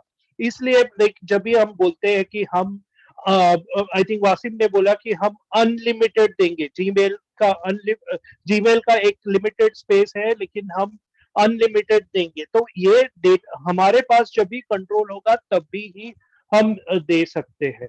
तो वो एक है। दूसरा, बहुत सेविंग्स होगी क्योंकि हम दूसरों को पैसा दे रहे थे लेकिन अभी हमारा खुद का है। तो ये बहुत बड़ी चीज है। आगे जाके मे बी हमारा डेटा सेंटर अगर बहुत बड़ा हो जाता है और हमारे हमारे डेटा के अलावा अगर हम हमारी सर्विसेज भी दूसरे कंपनीज को देना चाहती है तो ये भी हमें एक्स्ट्रा रेवेन्यू ला सकता है फ्यूचर में। तो ये इसके लिए डेटा सेंटर, अपना डेटा सेंटर होना बहुत इम्पोर्टेंट है और हमारे बहुत डेटा सेंटर्स आने वाले हैं। तो जबरदस्त है। ये आई थिंक ये चीज लोगों को बताना बहुत जरूरी है क्योंकि मेजॉरिटी पीपल आईटी से मुतल्लिक नहीं है, उन्हें बताना जरूरी है कि डेटा सेंटर की क्या इंपॉर्टेंस है और हमें इससे कितना फायदा होने वाला है। जबरदस्त। अच्छा नीरज जी, कुछ मेरे फाउंडर्स हैं, उन्होंने कुछ क्वेश्चंस किए हैं। जैसे एक एक फाउंडर ने एक क्वेश्चन किया है कि जब कंपनी लॉन्च हो जाएगी तो हम पेमेंट मेथड क्या होने वाला है? क्या क्रेडिट कार्ड होगा, क्या डेबिट कार्ड होगा, या हम कैसे हम पेमेंट लेंगे? हालांकि इन चीज़ों के बारे में हम काफ़ी वेबिनार्स में बता चुके हैं, लेकिन मैं चाहता हूँ आप ज़रा अपने आसान अल्फाज में, क्योंकि यहाँ पाकिस्तान की बात होती है, पाकिस्तान और इंडिया में थोड़ा सा सिस्टम डिफरेंट है। जो चीज़ें जो payment method I think India में स्टार्ट होने वाला है वो पाकिस्तान में आने में टाइम लगेगा। तो ज़रा ये बता दीजिए ये कैसे हम पेमेंट सिस्टम को लोग कैसे पेमेंट रिसीव करेंगे? पेमेंट रिसीव करने के लिए लाइक आई थिंक कुछ तो वो कॉमन रखेंगे, तो यानी किसी कंट्री को डिफिकल्टी न हो वो डेफिनेटली ख्याल रखेंगे। मे बी हो सकता है कि लाइक वो जो कॉइन्स है वो भी, यानी आजकल क्रिप्टो करेंसी भी बहुत चल रही है तो हमारा कॉइन भी आ सकता है, तो मे बी वो कन्वर्ट हो जाए कॉइन में। तो यहाँ पे बहुत डिफिकल्ट है अभी बताना कि ओके मास्टर कार्ड रहेगा, ये कार्ड रहेगा, वो कार्ड रहेगा, क्योंकि वो हम एक डायनामिक कंपनी है जो सभी को पेमेंट मेथड यूजफुल पड़ेगा वही वो डिसाइड करेंगे। तो आई थिंक ये बहुत अर्ली है कि इंडिया के लिए क्या, पाकिस्तान के लिए क्या। इतना ही मैं बता सकता हूँ कि जो भी रहेगा सबके लिए अच्छा रहेगा। जी बिल्कुल, आपने बिल्कुल सही बात की।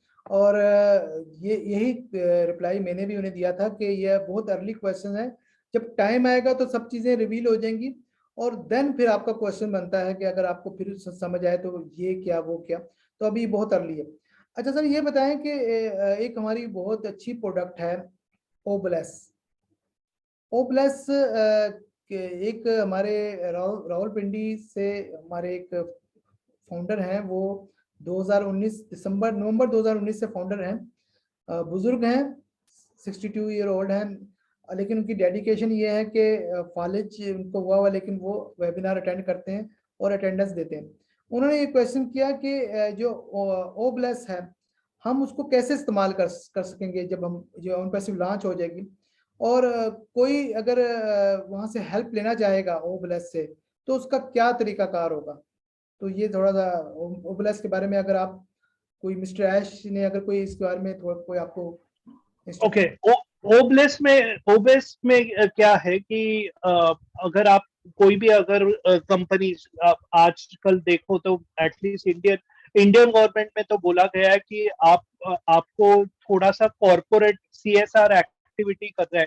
आई एम श्योर कि पाकिस्तान में भी वही रहेगा कि आपको सिर्फ अपना कंपनी नहीं देखना है, दूसरों के बारे में भी आपको टाइम देना है या कुछ डोनेशन देना है। तो ये कॉर्पोरेट रिस्पॉन्सिबिलिटी का एटमॉस्फेयर ऑलरेडी है। लेकिन क्या होता है कि ये जो कंपनीज है वो पहले बहुत कमाती है और बाद में ये जस्ट गवर्नमेंट बोल रही है इसलिए दिखाने के लिए वो डोनेशन देती है। तो हमारे इसमें बहुत बड़ी बात है कि ओबलेस है वो लॉन्च के टाइम ही एज सर बता रहे हैं कि ओबलेस ओबलेस के बारे में। तो ओबलेस में होगा क्या कि आप डेफिनेटली डोनेशंस दे सकते हैं। मे बी आपकी उसमें क्या है कि पहले आपको आपके जो पर्सनल एक्सपेंसेस है या पर्सनल ड्रीम्स है वो पूरे करते हैं, और उसके बाद आपके पास डेफिनेटली पैसा बचेगा तो भी आप ओबलेस में दे सकते हैं और दूसरों की भलाई कर सकते हैं। तो इसमें अलग अलग उसका एक स्टैंडर्ड अप्रोच नहीं है। यूएसए में अलग प्रॉब्लम है, पाकिस्तान में अलग प्रॉब्लम है, इंडिया में अलग प्रॉब्लम है। तो आपको आइडेंटिफाई करना पड़ेगा कि आपके मोहल्ले में क्या प्रॉब्लम है, आप क्या करना चाहते हैं। लेकिन अगर मेरे को कोई पूछे कि ओबलेस का क्या है, तो ये ओबलेस है वो एक्चुअली हमारे पास प्रॉफिट्स जब भी आएंगे, पैसा आएगा उसके बाद आपके जो पर्सनल विशेस है वो पूरे होने के बाद वो आप दे सकते हैं, ऐसा ऐश ने बोला था। लेकिन अगर उसके पहले भी आप दे सकते हैं तो डेफिनेटली हर एक का अलग अलग थॉट प्रोसेस रहता है। तो डेफिनेटली और इसके लिए लाइक उसका क्लियर ऐसा नहीं है कि यही होना चाहिए यही होना चाहिए। लेकिन डेफिनेटली अगर दूसरों का अपलिफ्टमेंट होना चाहिए बस।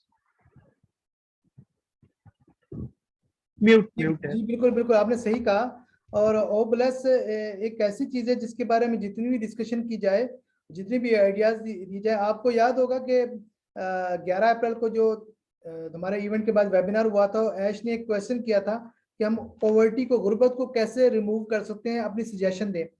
तो उस वक्त मैंने एक सजेशन ये दी थी कि बीइंग ए मुस्लिम हमारा इस्लाम में है कि अगर आपको कुछ अमाउंट होती है, इतना तो आपके पास सोना हो, तो आप पर 2.5% ज़कात फर्ज हो जाती है, यानी आपको ये गरीबों को देनी है।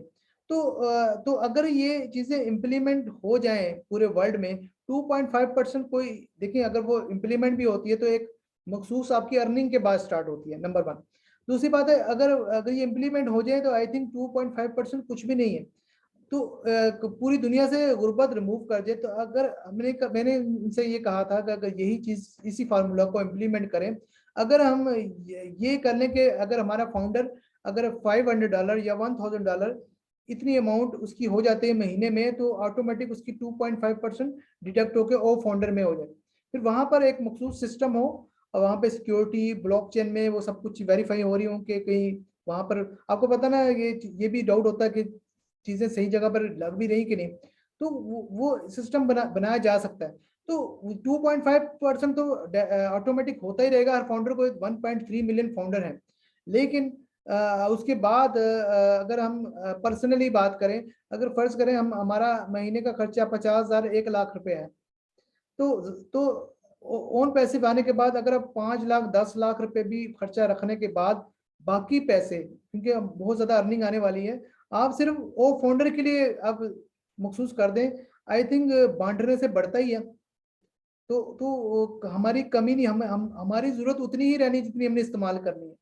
तो दूसरों को जितना दूसरे लोगों को फायदा दे सकेंगे उतना ही अच्छा है। तो ये एक हर शख्स की सोच अलग है।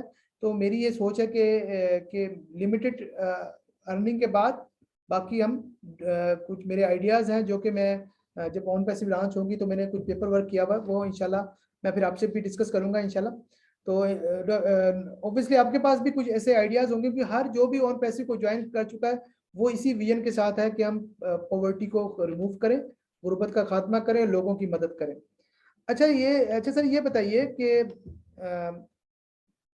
अब हम एक क्वेश्चन है, और अब पता नहीं मुझे क्वेश्चंस करना चाहिए क्योंकि एक थोड़ा अपडेटेड क्वेश्चन है, लेकिन अगर आपको इसका क्वेश्चन का आंसर आता होगा बता दीजिएगा।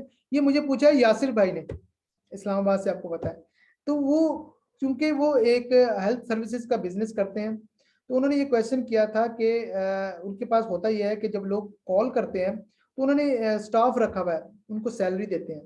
तो होता ही है कि अगर उनका 50 या 100 उनकी डिमांड है कि इतने लोग होने चाहिए, इतने वो मैनेज कर सकते हैं, तो उन्हें कस्टमर भी उतने ही चाहिए। तो वो कह रहे थे क्या कोई ऐसा तरीकाकार होगा कि ऑन पैसिव के थ्रू अगर कस्टमर्स आते हैं तो हम उसे कंट्रोल कर सकें कि भाई इससे ज़्यादा लिमिट नहीं, क्योंकि होता ही है कि अगर बैड इंप्रेशन पड़ता है अगर आप कोई कस्टमर आपको अप्रोच करे और आप आपने कहें जी हम सर्विसेज नहीं दे सकते, तो आपके जहन में कोई ऐसी बात आती है कि ऐसा कुछ क्योंकि ये एक ज़्यादा आगे वाली बात चली जाती है कि अच्छा अक्सर में शेयर करने का पर्पस ये है कि एक आइडिया ये क्वेश्चन भी लोगों के जहन में काफ़ी क्वेश्चंस होते हैं, ताकि आपसे अगर गुरसमिंदर जी से या ऐश से अगर बात हो इस किस्म की तो आप डिस्कस कर सकें।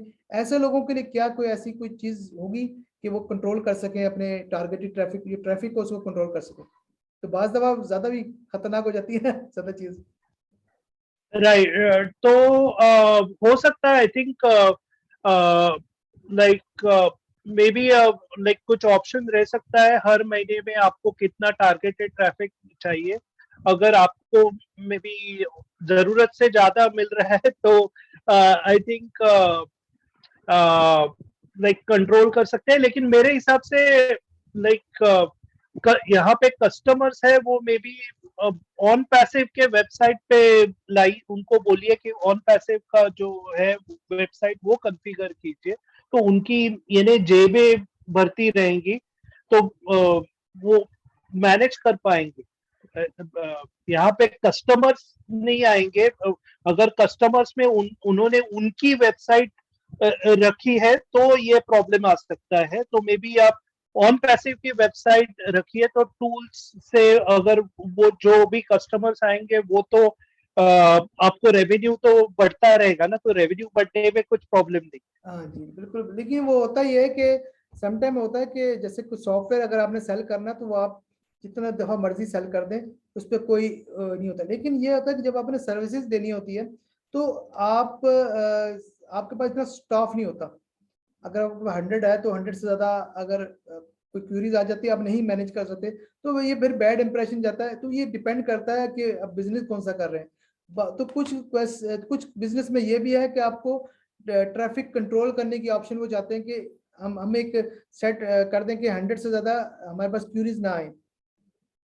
वो इस पॉइंट से बात कर रहे हैं। तो ये आइडिया है जस्ट कि ऐसा अगर नहीं, मेरे को जानने का है वासिम जी कि वो टारगेटेड ट्रैफिक में वेबसाइट कौन सी मेंशन कर रहे हैं, उनकी पर्सनल वेबसाइट जहाँ पे वो सर्विसेज देने वाले हैं, या ऑन पैसिव पे कहाँ पे ट्रैफिक वो चाहिए? अगर वो ऑन पैसिव अगर एक्चुअली ऑब्वियसली वो उनके पास वेबसाइट है, अगर वो अपना जो भी डेटा है वो ऑन पैसिव की वेबसाइट में डाल देते हैं ट्रैफिक का, देन वो पूछ रहे हैं, क्योंकि ऑब्वियसली फिर तो ऑन पैसिव का तो कनेक्शन रहा ही नहीं ना। अगर वो अपनी वेबसाइट रन कर रहे हैं वो तो एक अलग चीज चली जाती है। तो राइट। हाँ, तो वो ऑन पैसिव जैसे कहा जा रहा है कि अगर आपका अपना बिजनेस भी है वो भी वहां से उसको बेनिफिट मिलेगा।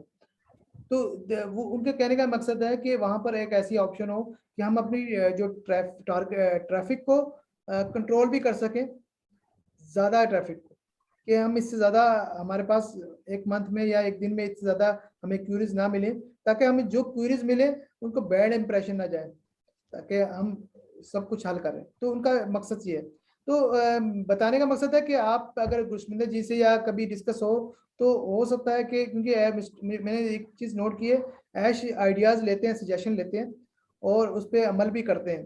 तो ये चीज़ है। अच्छा सर ये बताइए कि एक हम यूज़ करते आ रहे थे स्टार्ट में जब हम फाउंडर बने थे, गो फाउंडर्स।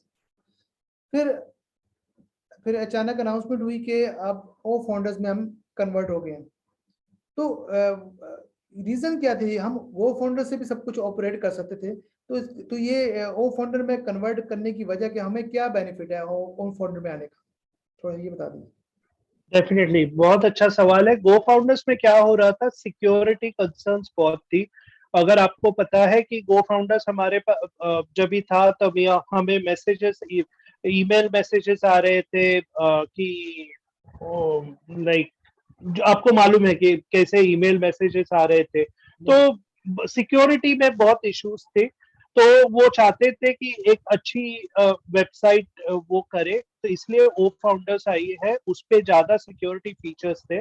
और वो जो गो फाउंडर्स था उनको वो करेक्शन नहीं करना चाहते थे। प्लस वही टाइम पे आई थिंक वहां पे एम्प्लॉयज का तो कुछ कंसर्न्स हुए थे, तो वो चाहते थे कि एक नया टोटली करे, तो वो जो भी ओल्ड था वो यानी वो स्क्रैप ऑफ करे और नए के साथ नए सिक्योर्ड वेबसाइट के साथ आगे बढ़े। जी जी बिल्कुल। अच्छा सर, ये बताएं कि एक क्वेश्चन जो बहुत किया जाता है, जिसे हम बहुत दफ़ा एक्सप्लेन भी करते रहते हैं, लेकिन वो ये है कि वो कहते हैं वो फाउंडर में समटाइम कोई चीज़ ओपन नहीं होती है, चीज़ स्लो है। वो एक तो ये चीज़ पूछ रहे हैं कि क्या ये लॉन्च होने के बाद भी स्लो रहेगी, तो ये स्लो क्यों है, नंबर वन। नंबर टू, 1 घंटे के बाद जो हम ओ नेटवर्क में पोस्ट करते हैं, क्या ये लॉन्च होने के बाद भी यही सिलसिला रहेगा या चेंज हो जाएगा? तो वो ये पूछना चाह रहे हैं, इसके बारे में अगर आपको एक्सप्लेन कर सकें।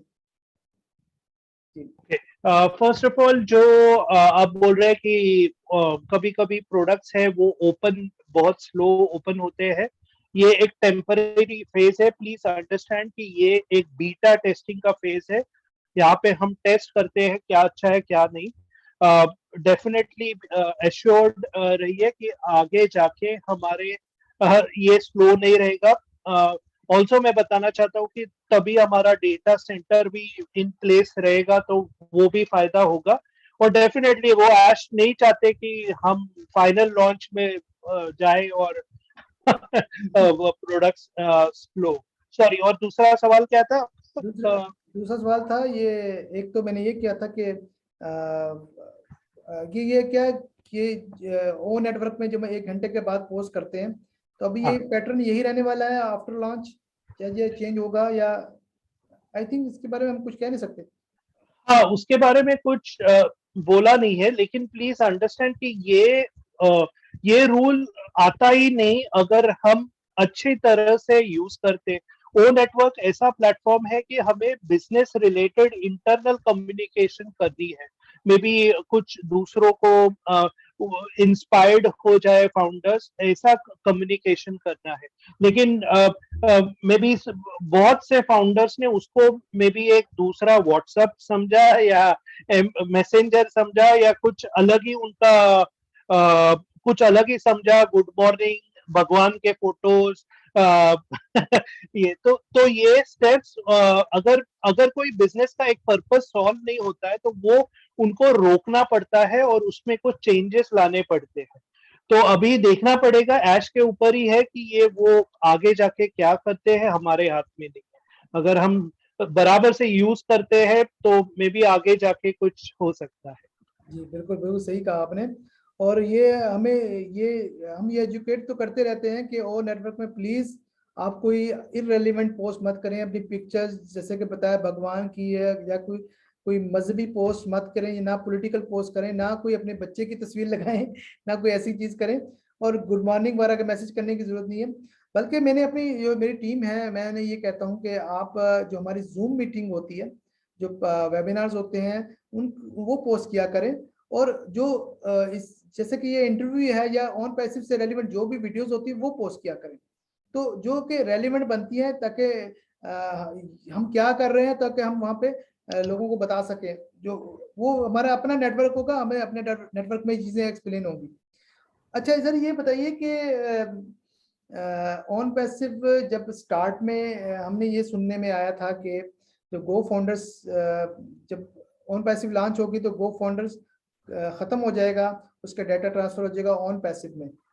तो अब सेम पोजीशन ओ फाउंडर के साथ होगी या दोनों साइडें पैरेलल चलेंगी, फाउंडर्स के लिए ओ फाउंडर्स और आम पब्लिक कस्टमर के लिए ऑन पैसिव, या कोई मर्जर होगा? तो कुछ इसके बारे में आपको मालूमात है? तो होगा क्या कि डेफिनेटली डेटा तो ट्रांसफर होगा, लेकिन उस पे हमारा ऑन पैसिव के वेबसाइट पे एड सर ने बोला था कि हमारा एक टैब रहेगा। आई थिंक उसका नाम रहेगा फाउंडर्स जोन।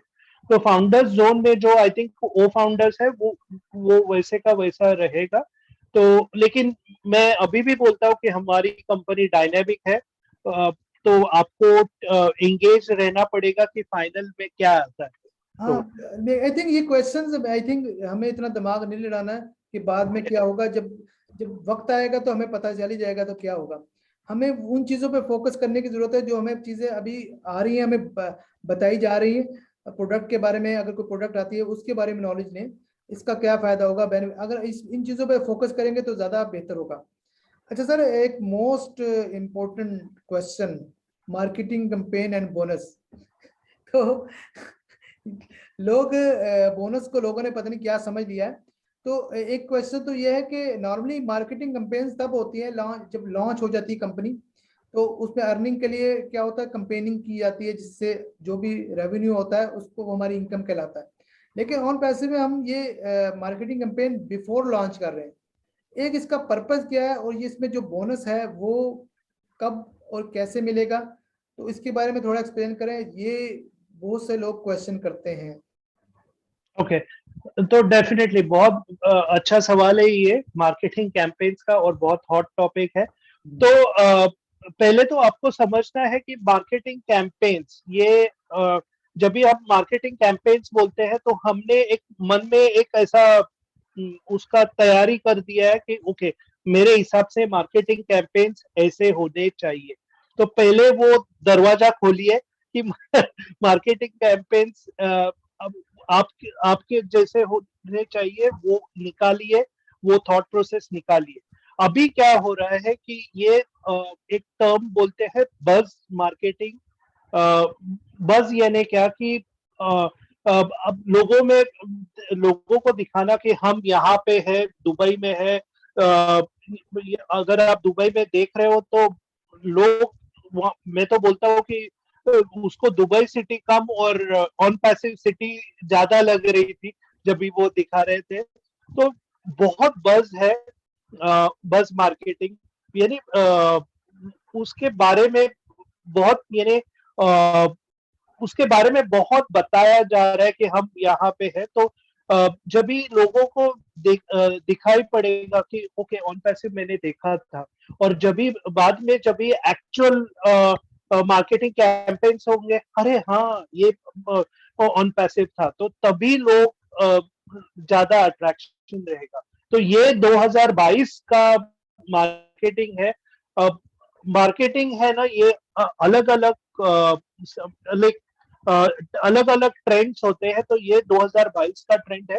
पहले उसका क्यूरियोसिटी ये जनरेट करो, और बाद में जो है वो करो। और मैं फिर से वासिम जी, आपने जो बोला वही मैं बोलना चाहता हूँ, स्ट्रेस करना चाहता हूँ कि यहाँ पे हम फाउंडर्स है ना, जरा ओवर थिंक करते हैं, बहुत ज्यादा सोचते हैं कि अरे ये नहीं हुआ, वो नहीं हुआ।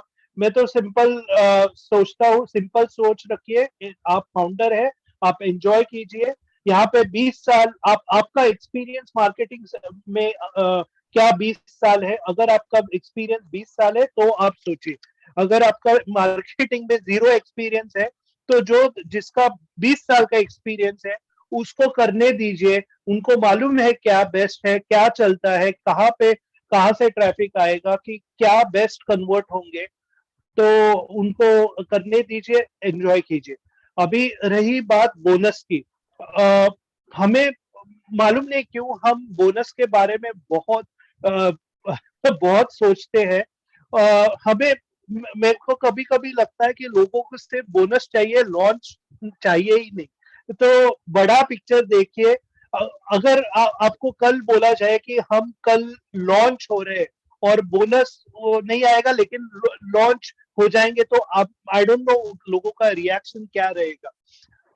तो जो बोनस माइंडसेट से निकली है, बोनस डेफिनेटली एज सर ने बोला है, आज भी बोल रहे हैं कि वो होगा, लेकिन कैसे होगा, कभी होगा, वो डेफिनेटली वो ही आके बताएंगे। और जो भी होगा हमारे सभी फाउंडर्स के बेनिफिट के लिए होगा। Thank you. जी बिल्कुल बिल्कुल, आपने बिल्कुल सही कहा। और ऐसे अगर नीरज जी, अगर पिछले एक वेबिनार में, आई डोंट नो आप उसमें थे कि नहीं, जब एक चार्ल्स या माइकल विलियम ने एक क्वेश्चन किया था कि बोनस के हवाले से, कि क्या ये बोनस जो होगा तो वो आफ्टर लॉन्च मिलेगा या पहले। तो उन्होंने कहा था, अगर ओ फाउंडर्स में अगर आपको बोनस शो हो रहा है ना, अभी तो कमिंग सून की ऑप्शन आ रही है, तो आपको आप ले सकेंगे। लेकिन डेफिनेटली अगर अगर वहां पे बोनस देने की बात कर रही है, उससे पहले फिर वो वॉलेट दूसरे तरीके कार वो पहले आना जरूरी है। और और हर काम अपने शेड्यूल से ही होगा। आई थिंक ये चीजें मैटर नहीं करती। बोनस तो जिस तरह आपका ईद दिवाली वगैरह में आपको बोनस मिलता है, एक बार मिलता है, तो हम इसको वो एक माइनर सी चीज है। ऐश ने कहा ना, एक बड़ी चीज छोड़कर एक छोटी चीज पर फोकस किए हुए हो कि आप बोनस की बात कर रहे हो, और ये ऐसी नहीं है, इससे कहीं ज्यादा बड़ी बड़ी चीज है। और जब ये लॉन्च हो जाएगी, आई थिंक उस वक्त बड़ी टीम छोटी टीम सारा कुछ कॉन्सेप्ट खत्म हो जाएगा। लोगों को बेटर पता चलेगा कि हम कहाँ और कैसे कमाने वाले हैं। तो अब हम बात करते हैं, रिसेंटली 30 मार्च 2022 को एक इवेंट हुआ हैदराबाद में, और आप वो लकी पर्सन है जी। जी वासिम जी, मैं यहाँ पे ऐड करना चाहता हूँ बोनस में, अगर आपकी जी अनुमति है तो। जी जी जी तो बोनस डेफिनेट मेरे को समझ रहा है लोग, आप क्यों, सभी फाउंडर्स क्यों बोनस के बारे में सोच रहे हैं, क्योंकि आपको अभी तक आपका मे बी जर्नी 6 महीना है, 2 महीना है, 1 साल है, 2 साल है, 3 साल है, अभी तक आपको यानी अच्छा है। दिखा नहीं है, इसलिए आपको डाउट है। तो मैं सभी फाउंडर्स को फिर से बताना चाहता हूँ कि डाउट मत रखिए। डेफिनेटली एज सर आपके सबके बेनिफिट के लिए जो काम कर रहे हैं, उनके बेनिफिट के लिए कर रहे हैं, तो डेफिनेटली वो होगा। Okay, thank you. जी बिल्कुल, आई थिंक डाउट नहीं है उनके पास। एक्चुअली उनके पास पेशेंस नहीं रही। ये वो लोग हैं जो हैंड टू माउथ हैं, जिनके पास पैसा नहीं है, और वो सोर्स ढूंढते हैं, तो फिर जब कोई सोर्स नहीं मिलता, फिर ऑन पैसिव की तरफ नजर जाती है उनकी।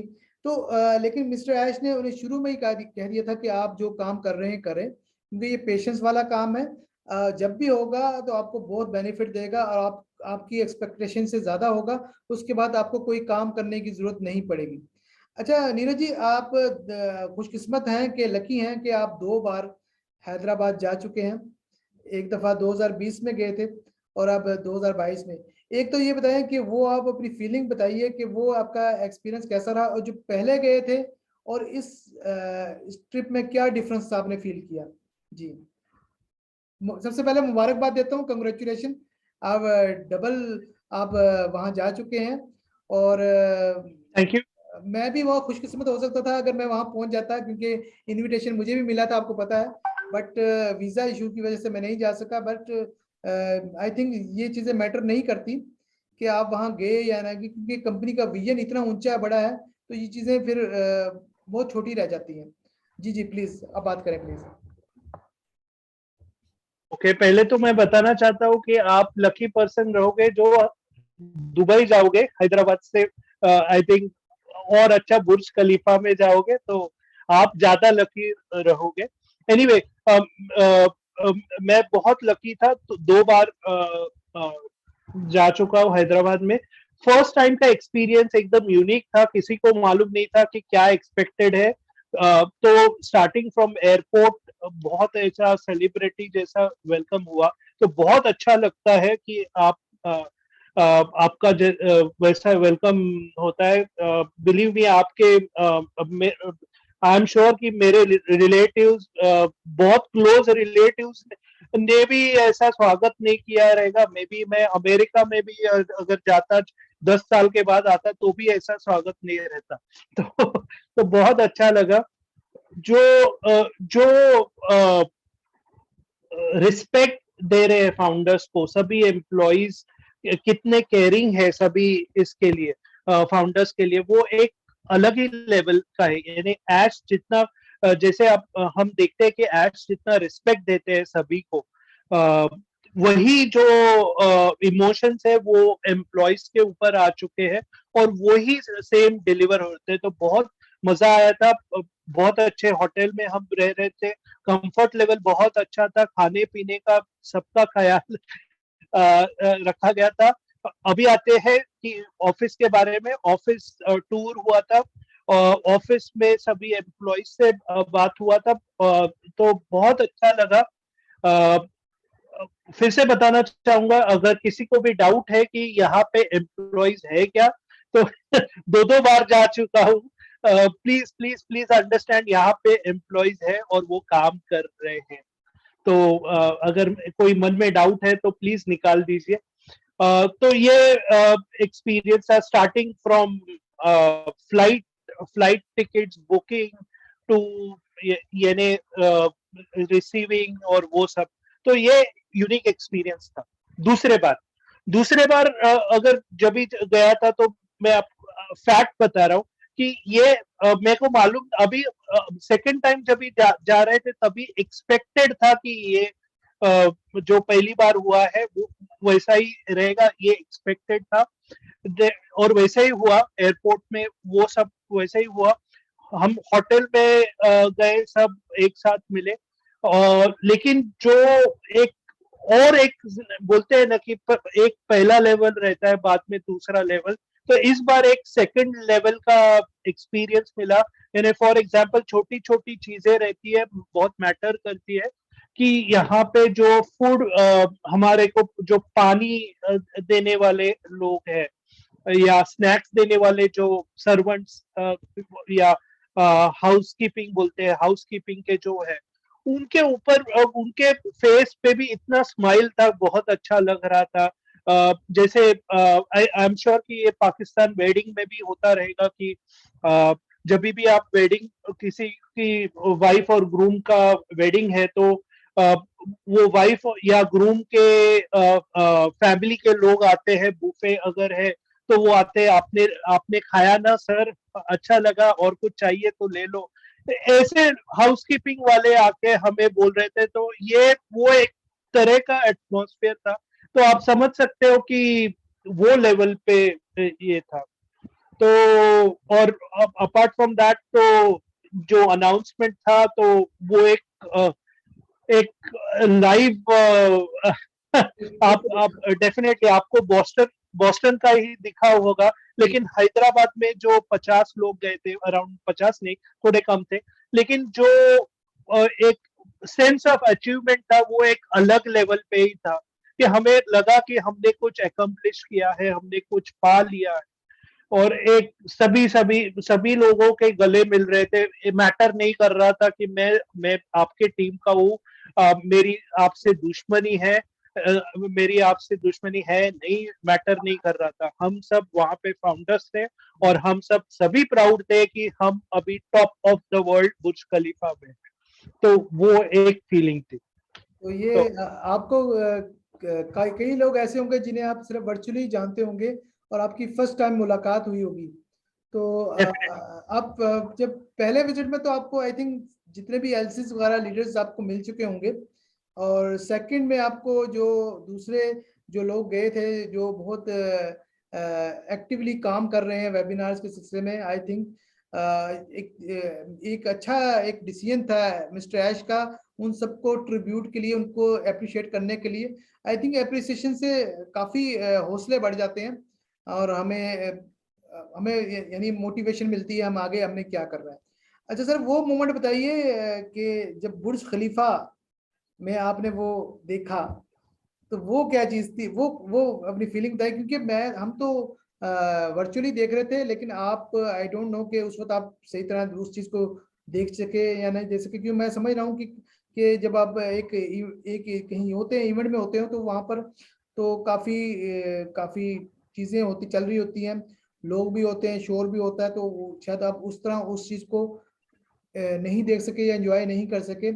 तो वो अब जब आप बात कर रहे थे उससे हमें अंदाजा हो गया था, जब आप बार बार ऐसे बात करने के लिए बात कर रहे थे तो उधर वो कोई और डिस्कशन चल रही थी, तो मुझे आइडिया हो गया था कि नीरज जी को नहीं पता चल रहा कि उधर क्या हो रहा है, क्योंकि वहाँ शोर है, क्योंकि आई थिंक वो कैफेटेरिया में आप बात कर रहे थे।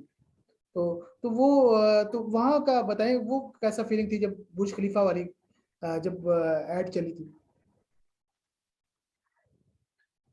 डेफिनेटली पहले तो बुर्ज खलीफा में एक्सपेक्ट नहीं किया था, तो पूरा एक सरप्राइज था।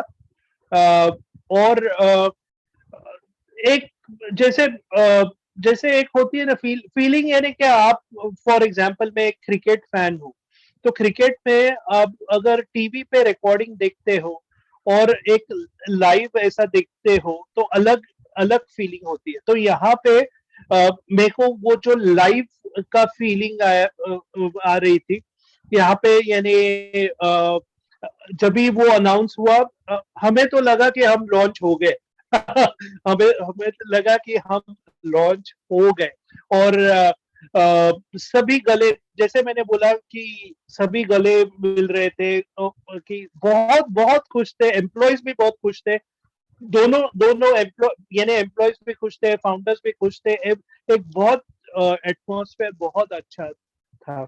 वो मैं आपको बयान नहीं कर सकता। वो एक्सपीरियंस, कुछ चीजें एक्सपीरियंस करनी होती है, ये बता के नहीं होती। जी जी, बिल्कुल सही कह रहे हैं। और मुझे इससे पहले भी मैंने कुछ इंटरव्यूज लिए हैं, तो जो हैदराबाद ऑफिस जा चुके थे, और उन सब की फीलिंग सेम ही थी। और उन्होंने उनकी जो जो भी उनकी खातिर तवाज़े, हॉस्पिटलिटी की तारीफ की, और बहुत सारी चीज़ों की तारीफ की कि उन्होंने कैसे रिसीव किया, कैसे उन्होंने केयरिंग की, जैसा कि आप बता रहे हैं। और और जो जो फीलिंग थी वही उन्होंने बयान की। और बुर्ज खलीफा की अगर बात करें तो मेरा इस लिहाज से थोड़ा मुझे थोड़ा हो नो इसलिए भी है कि मैं दुबई में रह चुका हूँ। बुर्ज खलीफा के अंदर तो नहीं जा सका, क्योंकि मुझे पता है कि 150 दिरहम आई थिंक इतनी अमाउंट होती है, आपको खर्च करनी पड़ती है सिर्फ विजिट के लिए। और वहां पर भी आप हर जगह नहीं जा सकते, जो अलाउ चीजें होती है वहीं जा सकते हैं, आप विजिट कर सकते हैं। और वहां पर अगर आपने कोई आपकी एड चल रही है तो एक तो आपको काफ़ी अप्रोच करनी पड़ती है, आपकी कंपनी, आपका लेवल बहुत बड़ा होना चाहिए। हर कंपनी वहाँ पे अपनी ऐड नहीं चला सकती। फिर वहाँ पर आपको जैसे इंडियन रुपीस में बताया था, 50 लाख रुपए 3 मिनट के लगते हैं ऐड चलाने के, जो कि हर हफ्ते चला करेगी। तो कंपनी के विजन का अंदाजा होता। फिर दुबई माल में जा चुका हूँ, मुझे पता है कि दुबई माल बहुत बड़ा है। उसमें क्यूरम भी मैंने देखा हुआ है जहाँ पर वो ऐड चल रही थी।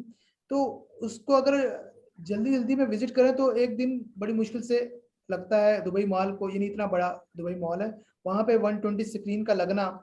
और फिर जब अप्रैल को 15 अप्रैल को तो फिर उन्होंने मजीद सरप्राइज कर दिया, और जो बाहर का जो सारा व्यू दिखाया, स्क्रीन दिखाई, तो ये एक शानदार आगाज था। तो मैं चाहता हूँ कि आप थोड़ा सा ये कुछ लोग इस चीज को अंडरस्टैंड नहीं कर पा रहे कि ये कितनी बड़ी अचीवमेंट है, कितनी बड़ी चीज है, और कहते हैं कि क्या हुआ है, अपडेट क्या, फिर भी कुछ लोग पूछते हैं कि अपडेट क्या है। तो मैं चाहता हूँ आप उन्हें बताएंगे कितनी चीज स्पेशल थी। और ये भी बताइए कि आपके ख्याल में नेक्स्ट क्या होने वाला है, नेक्स्ट की अपडेट भी दे दीजिए प्लीज। ओके, तो इसके मैं बताऊंगा कि ये क्यों खास है। क्योंकि दुबई मॉल में 3 लाख लोग रेगुलरली आते हैं। मोहम्मद कमाल ने बोला था जब भी हमारी मीटिंग हुई थी रिसेंटली, तो उन्होंने बोला था कि 3 लाख लोग ऑन ए डेली बेसिस आते हैं। अब वहां पे ओलंपिक साइज ओलंपिक साइज का वो आइस स्केटिंग का है, रिंक, आइस रिंक बोलते हैं। वहां पे वर्ल्ड्स लार्जेस्ट इंडोर एक्वेरियम है। सबसे लाइक लाइक 128 स्क्रीन का थिएटर है। और बाजू में बुर्ज खलीफा है। तो ये सभी जगह पे, प्लीज अंडरस्टैंड कि दुबई में अगर आप दुबई का पॉपुलेशन देखें और आपको भी ये मालूम रहेगा कि दुबई में लोग जो वहां पे नेटिव जो है वो कम है, और जो बाहर के लोग हैं वो ज्यादा है। और ज्यादा से ज्यादा लोग बाहर देशों से आते हैं, क्योंकि ये बहुत एडवांस्ड नेशन है, और बहुत यानी ईज ऑफ बिजनेस बोलते हैं, वो भी एकदम सिंपल है बिजनेस के लिए। तो होगा क्या कि ये यहाँ पे सिर्फ दुबई पॉपुलेशन नहीं है, यहाँ पे पूरा ग्लोबल पॉपुलेशन आ रहा है। तो ये जगह पे हमारे जो एडवर्टाइजमेंट्स है, फॉर एग्जांपल मैं बताऊंगा कि एमआर एंटरटेनमेंट के साथ हमारा जो एडवर्टाइजमेंट का हमने सेटअप किया है, वो एक मेजर प्लेयर है। और यहाँ पे सबका उनका मैंने ये सब एडवर्टाइजमेंट्स हमने खरीदे हैं पूरे। तो यहाँ पे अगर एक जगह पे जाओगे, मैं पहले भी ये बोला था कि एक जगह पे जाओगे आपको ऑन पैसिव दिखेगा। आप दूसरे जगह पे जाओगे, उधर भी ऑन पैसिव देखेगा, तीसरे जगह पे जाओगे, उधर भी ऑन पैसिव देखेगा। तो आपके मन में वो एक कॉन्शियसनेस या अनकॉन्शियसली आपको मन में चालू रहता है कि अरे ये मेरे को हर जगह दिख रहा है क्या ये? तो आप जाओगे, वो देखोगे वेबसाइट पे, और ये यही इसी को मार्केटिंग बोलते हैं। तो लोगों को समझना पड़ेगा कि इसका इम्पोर्टेंस क्या है। बुर्ज खलीफा में तो आपने देखा, वो तो फैंटास्टिक है। बहुत मैंने थोड़ा सा रिसर्च किया था, बहुत से कंपनीज है, बॉलीवुड कंपनी, सॉरी कंपनी नहीं, बॉलीवुड मूवीज और दूसरे हॉलीवुड मूवीज भी, लेकिन वो सिर्फ एक एक दो ही लेते हैं ऐड और दिखाते हैं। यहाँ पे हमने एवरी वीक हमारा ऐड होगा नियरली, तो बहुत यानी सब लोगों को दिखने वाला है, आप छुप नहीं सकते। अगर आप दुबई में है और आपने ऑन पैसिव नहीं देखा, तो आई थिंक आपने दुबई नहीं देखा। तो ऐसे होने वाला है। तो प्लीज प्लीज ये समझिए, बहुत बहुत इंपॉर्टेंट है यहाँ पे। बस यानी अवेयरनेस होने वाला है कि ऑन पैसिव है क्या, और डेफिनेटली ऐसे ही लोग ज्वाइन हो रहे हैं, तो ये बहुत बड़ा कैंपेन है। और मैं इतना ही बोलूंगा, तो अभी तो शुरुआत हुई है। I think as sir last webinar में बोला था कि जैसे क्रिसमस होता है वहां उतना वैसे ही ईद का टाइम होता है, तो डेफिनेटली कुछ ना कुछ और भी है वो टाइम पे। तो मैं बहुत एक्साइटेड हूँ, and I think all founders को भी बोल रहा हूँ कि आप एक्साइटेड रहिए कि डेफिनेटली आगे का टाइम बहुत इंटरेस्टिंग है। जी बिल्कुल बिल्कुल। और ये अभी ईस्टर का वीकेंड चल रहा है इनका, और ईद भी हमारी 2-3 मई को है, 2 या 3 मई को। तो डेफिनेटली उनके बड़े प्लान होंगे। और मैं अगर बात थोड़ा सा मैं बताना चाहूँगा बुर्ज खलीफा के बारे में, क्योंकि मैं दुबई में रहा भी हूँ। एक तो इसके नाम पर काफ़ी गिनीज बुक वर्ल्ड रिकॉर्ड है, 15 रिकॉर्ड हैं। एक तो tallest building, highest structure, highest restaurant, highest night cafe, और सबसे ज़्यादा फ्लोर जिस बिल्डिंग के हैं। और जैसा कि कल मैं सुन रहा था मोहम्मद कमाल के साथ, एक तो मैं उनका थैंकफुल हूँ कि हम सबको थैंकफुल होना चाहिए कि उन्होंने इतनी एफर्ट की हमारे लिए ये सब कुछ किया, और उनको उनके लिए क्लैप बनती है। लेकिन कल मैं आपका इंटरव्यू जो आपने टीम चैंपियन में उन्हें इनवाइट किया था, तो उन्होंने बताया था कि हाईएस्ट ऑफिस है गिनीज बुक वर्ल्ड रिकॉर्ड, सिर्फ इसलिए नहीं है क्योंकि अभी तो ये आया है, जब आएगा तो वो भी बन जाएगा आई थिंक हाईएस्ट पे। तो ये एक एक तो मिस्टर एज मुफारे ने जब कहा था we are at the top, हम आसमान से भी ऊपर नजर आएंगे, शायद उस वक्त मुझे समझ नहीं आई। लेकिन जब मैंने रिसर्च की, पता चला कि 151 फ्लोर में है, और वहाँ पर तमाम जो ऑफिस कॉर्पोरेट स्वीट्स नहीं है, रेजिडेंस भी है, और बहुत सारी चीज़ें हैं, और बहुत सारे मैकेनिकली भी फ्लोर्स हैं जहाँ जो कि ऑपरेट होते हैं। तो 149 से लेकर 154 तक जो फ्लोर हैं वो ऑफिस के हैं। लेकिन 151 से ऊपर जितने भी ऑफिस हैं वो खाली हैं। इट्स मीन उसमें हम सबसे ज्यादा टॉप पर हैं। और 148 जो फ्लोर है वहाँ पे एक स्काई ऑब्जर्वेटरी है। अगर आपको पता हो, वहाँ पे दूरबीन टाइप की चीजें लगी होती है, लोग आसमान को देखते हैं 148 फ्लोर पे जाकर। तो वो जो कहते हैं ना, ईयर पॉप होने की बात करते हैं, तो अगर आप लिफ्ट में जाएंगे तो आपके कान दर्द करना शुरू हो जाएंगे। तो वो इस सेंस में बात की। तो वो 148 में जाके लोग आसमान देख रहे हैं, उससे भी 3 फ्लोर ऊपर हमारा ऑफिस है। तो हम आसमान से भी ऊपर हो गए अभी तो। बल्कि उन्होंने एक और बात की थी, मैं सोच में पड़ गया हूँ, कहते हैं हम स्पेस स्टेशन से भी और पैसे भी नजर आएगा। पता नहीं बुर्ज खलीफा की बात की या इससे भी बड़ी कुछ चीज है। तो आपका क्या ख्याल है इस बारे में कि क्या होने वाला है, कैसे बड़ी? और ये उन्होंने कहा था नेक्स्ट इवेंट बुर्ज खलीफा से भी ज्यादा यानी शॉकिंग होगा आपके लिए। तो आपकी क्या राय है इस बारे में? मेरी मेरे डेफिनेटली मैंने भी यही सुना था कि स्पेस स्टेशन से होगा, और तभी से मैं गुसपिंदर का दिमाग खा रहा हूँ कि भाई आप बताइए मेरे को क्या है। अब लेकिन उनको भी मालूम नहीं है। तो डेफिनेटली बहुत एक्साइटेड हूँ कि क्या रहेगा। तो लेकिन एक एक डिसाइड किया है कि क्योंकि ओवर थिंक करते हैं ना, तो हमें ही तकलीफ होती है। फॉर एग्जाम्पल अभी स्पेस स्टेशन होगा क्या, ये होगा क्या, तो उससे हमें ज्यादा तकलीफ होती है। तो मैंने डिसाइड किया कि जब भी होगा तभी होगा, तो उसके बारे में सोचते नहीं, खाली फिली मन में वो एक क्यूरियोसिटी रहती है। तो लेकिन बहुत एक्साइटिंग रहेगा जो भी होगा। अच्छा, मेरा जो ख्याल है ना, इसका इसका मकसद सिर्फ ये है कि अगर आप खला से स्पेस से जब देखेंगे जमीन में, तो वो बिल्डिंग नजर आएगी। तो वो या तो बुर्ज खलीफा की ही बात है कि उन्हें क्लिनिक, या फिर कोई ऐसी बिल्डिंग शायद हमारी अपनी हो। कुछ भी पॉसिबल है, एवरीथिंग पॉसिबल। तो इनके प्लान का पता चलता है फिर जब हर चीज हमारी अपनी है, डाटा सेंटर अपनी है। तो मैं तो कहता हूँ एक कंट्री भी हमारा अपना होना चाहिए ऑन पैसिव के नाम से, जहाँ पे तमाम फाउंडर्स रहे। और बहुत सारे ऐसे कंट्री हैं जिनकी जो जो पॉपुलेशन है 1.3 मिलियन से भी कम है। डेफिनेटली। और वासिम भाई, आपको मालूम है मैंने एक्चुअली इस पे रिसर्च किया था कि कोई ब्रोकर है क्या कि जो एक आइलैंड ही खरीद सके। और आपको ताज्जुब रहेगा कि बहुत से ब्रोकर्स हैं और बहुत से आइलैंड्स अवेलेबल है। अभी सिर्फ पैसा आना बाकी है और उनको कांटेक्ट करना बाकी है, ये दो ही चीजें बाकी है। तो बिल्कुल बिल्कुल, ये डेफिनेटली। और असल में आइडियाज बहुत हैं, और इंशाल्लाह हम सब करेंगे, और दूसरों के लिए भी करेंगे, अपने लिए भी करेंगे। और नॉर्मली इससे पहले तो ये होता रहा था ना कि हम अपनी फाइनेंशियल टेंशनों से ही बाहर नहीं निकल पाते थे कि दूसरी चीज सोचते। अब ऑन पैसिव ने हमें ये मौका दिया है कि हम दूसरों के बारे में भी सोच सकें, अपने बारे में भी सोच सकें। तो नीरज जी, आपसे आई थिंक कई घंटे बात हो सकती है। तो अब काफ़ी टाइम हो गया, इंटरव्यू काफ़ी लंबा हो गया है। तो मैं आपका शुक्रिया अदा करना चाहता हूँ कि आपने हमें टाइम दिया, और आपका बिजी स्केड्यूल होता है, और उसमें से आपने इतना ज़्यादा टाइम दिया इंटरव्यू के लिए, और मेरे हर क्वेश्चन का जवाब दिया जो कि हमारे फाउंडर ने पूछा, और बहुत चीज़ें अच्छी तरह एक्सप्लेन की। Thank you very much. अल्लाह हाफिज। आप कुछ कहना चाहते हैं, आखिरी अल्फाज, कुछ last words for Pakistani founders? Definitely.